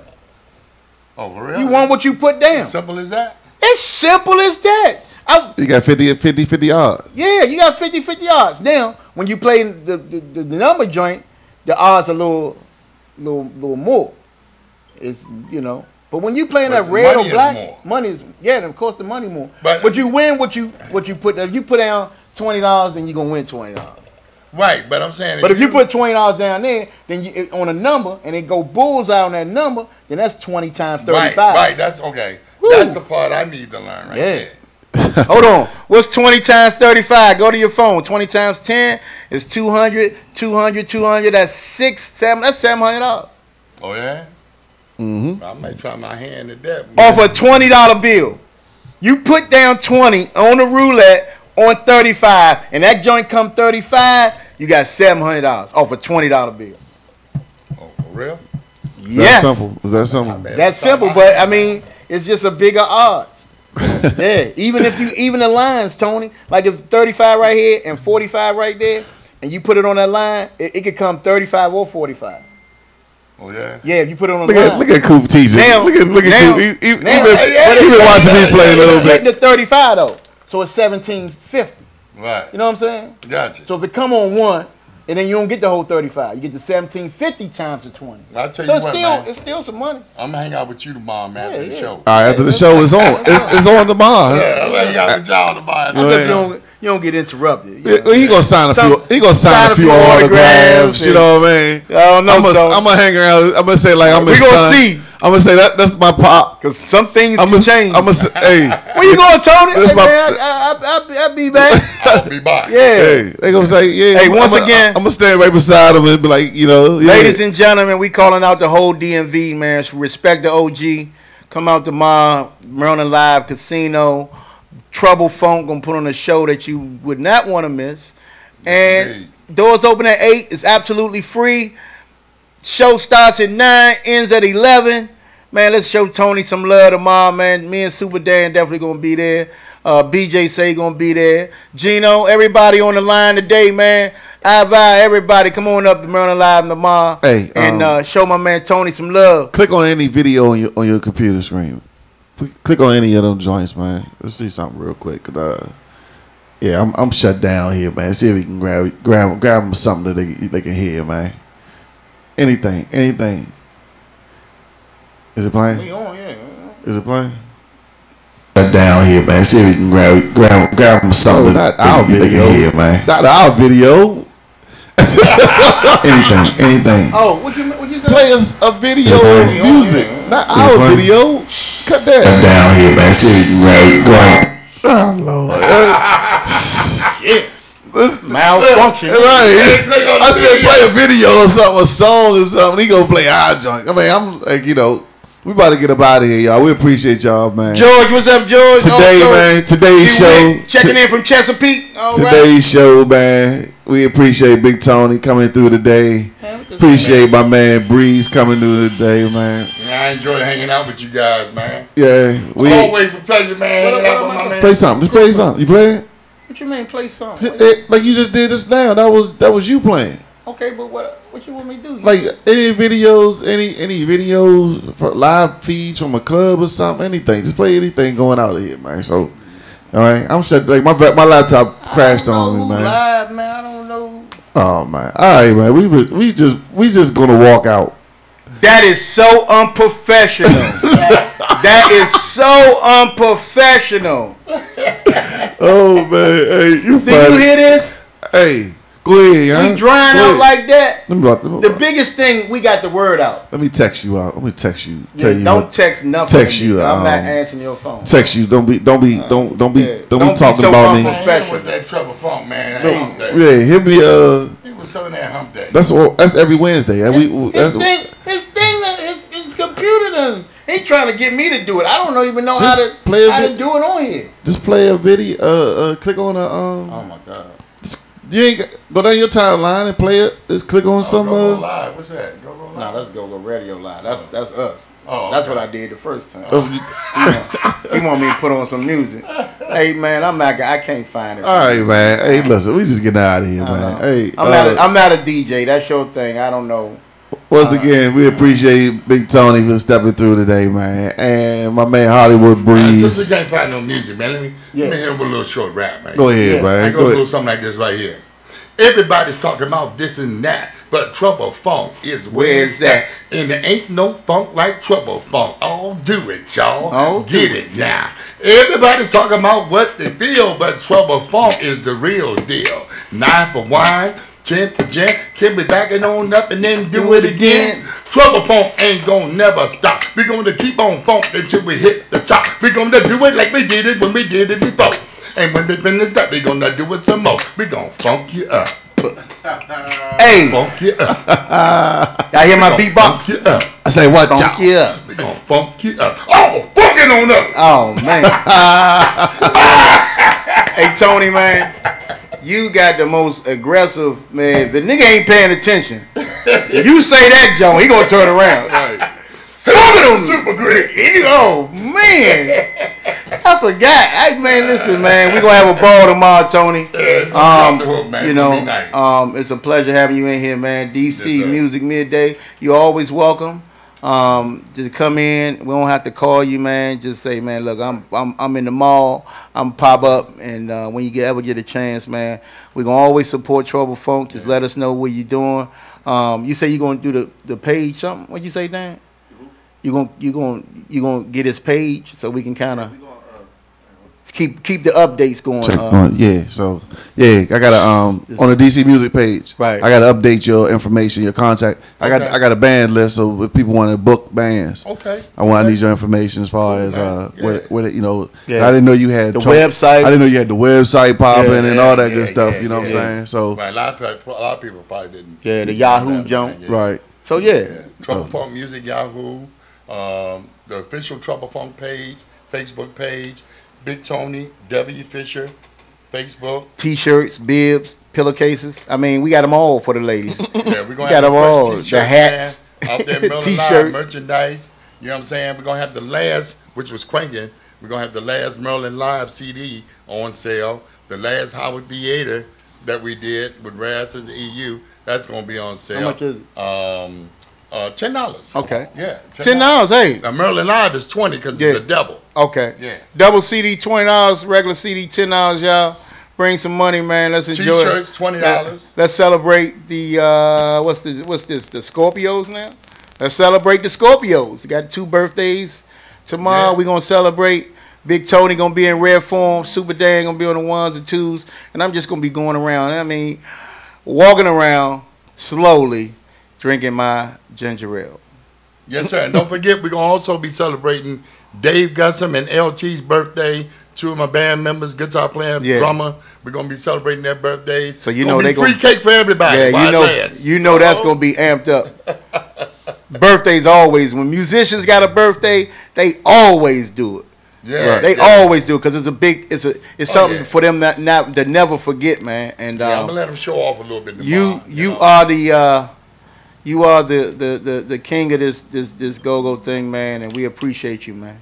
Thank you, man. No bull. I always call you OG, man. I ain't never faking about nothing, man. man. You know, I appreciate the love, man. You know, I know you keep it real, baby. Yeah. So, you know. I try to, man. Some people don't like me keeping it real. Some people don't like you keeping it real, man. But hey, they gotta get over it. Shit. Get no realer. You know? Get no realer. Get over it. All right, man. We are so unprofessional. We are out of here, man. All right, man. We out of here. Shoot, these words are waiting. He's so Peace. Spaciously This inside, broadcast has hoping ended. you be the Out. one Peace. I waited for all my life. Can't wait to see you, you pretty little thing, to hold you. And when I look into your eyes, my pretty sunshine, sunshine, sunshine. Oh, all right, we out of here, man.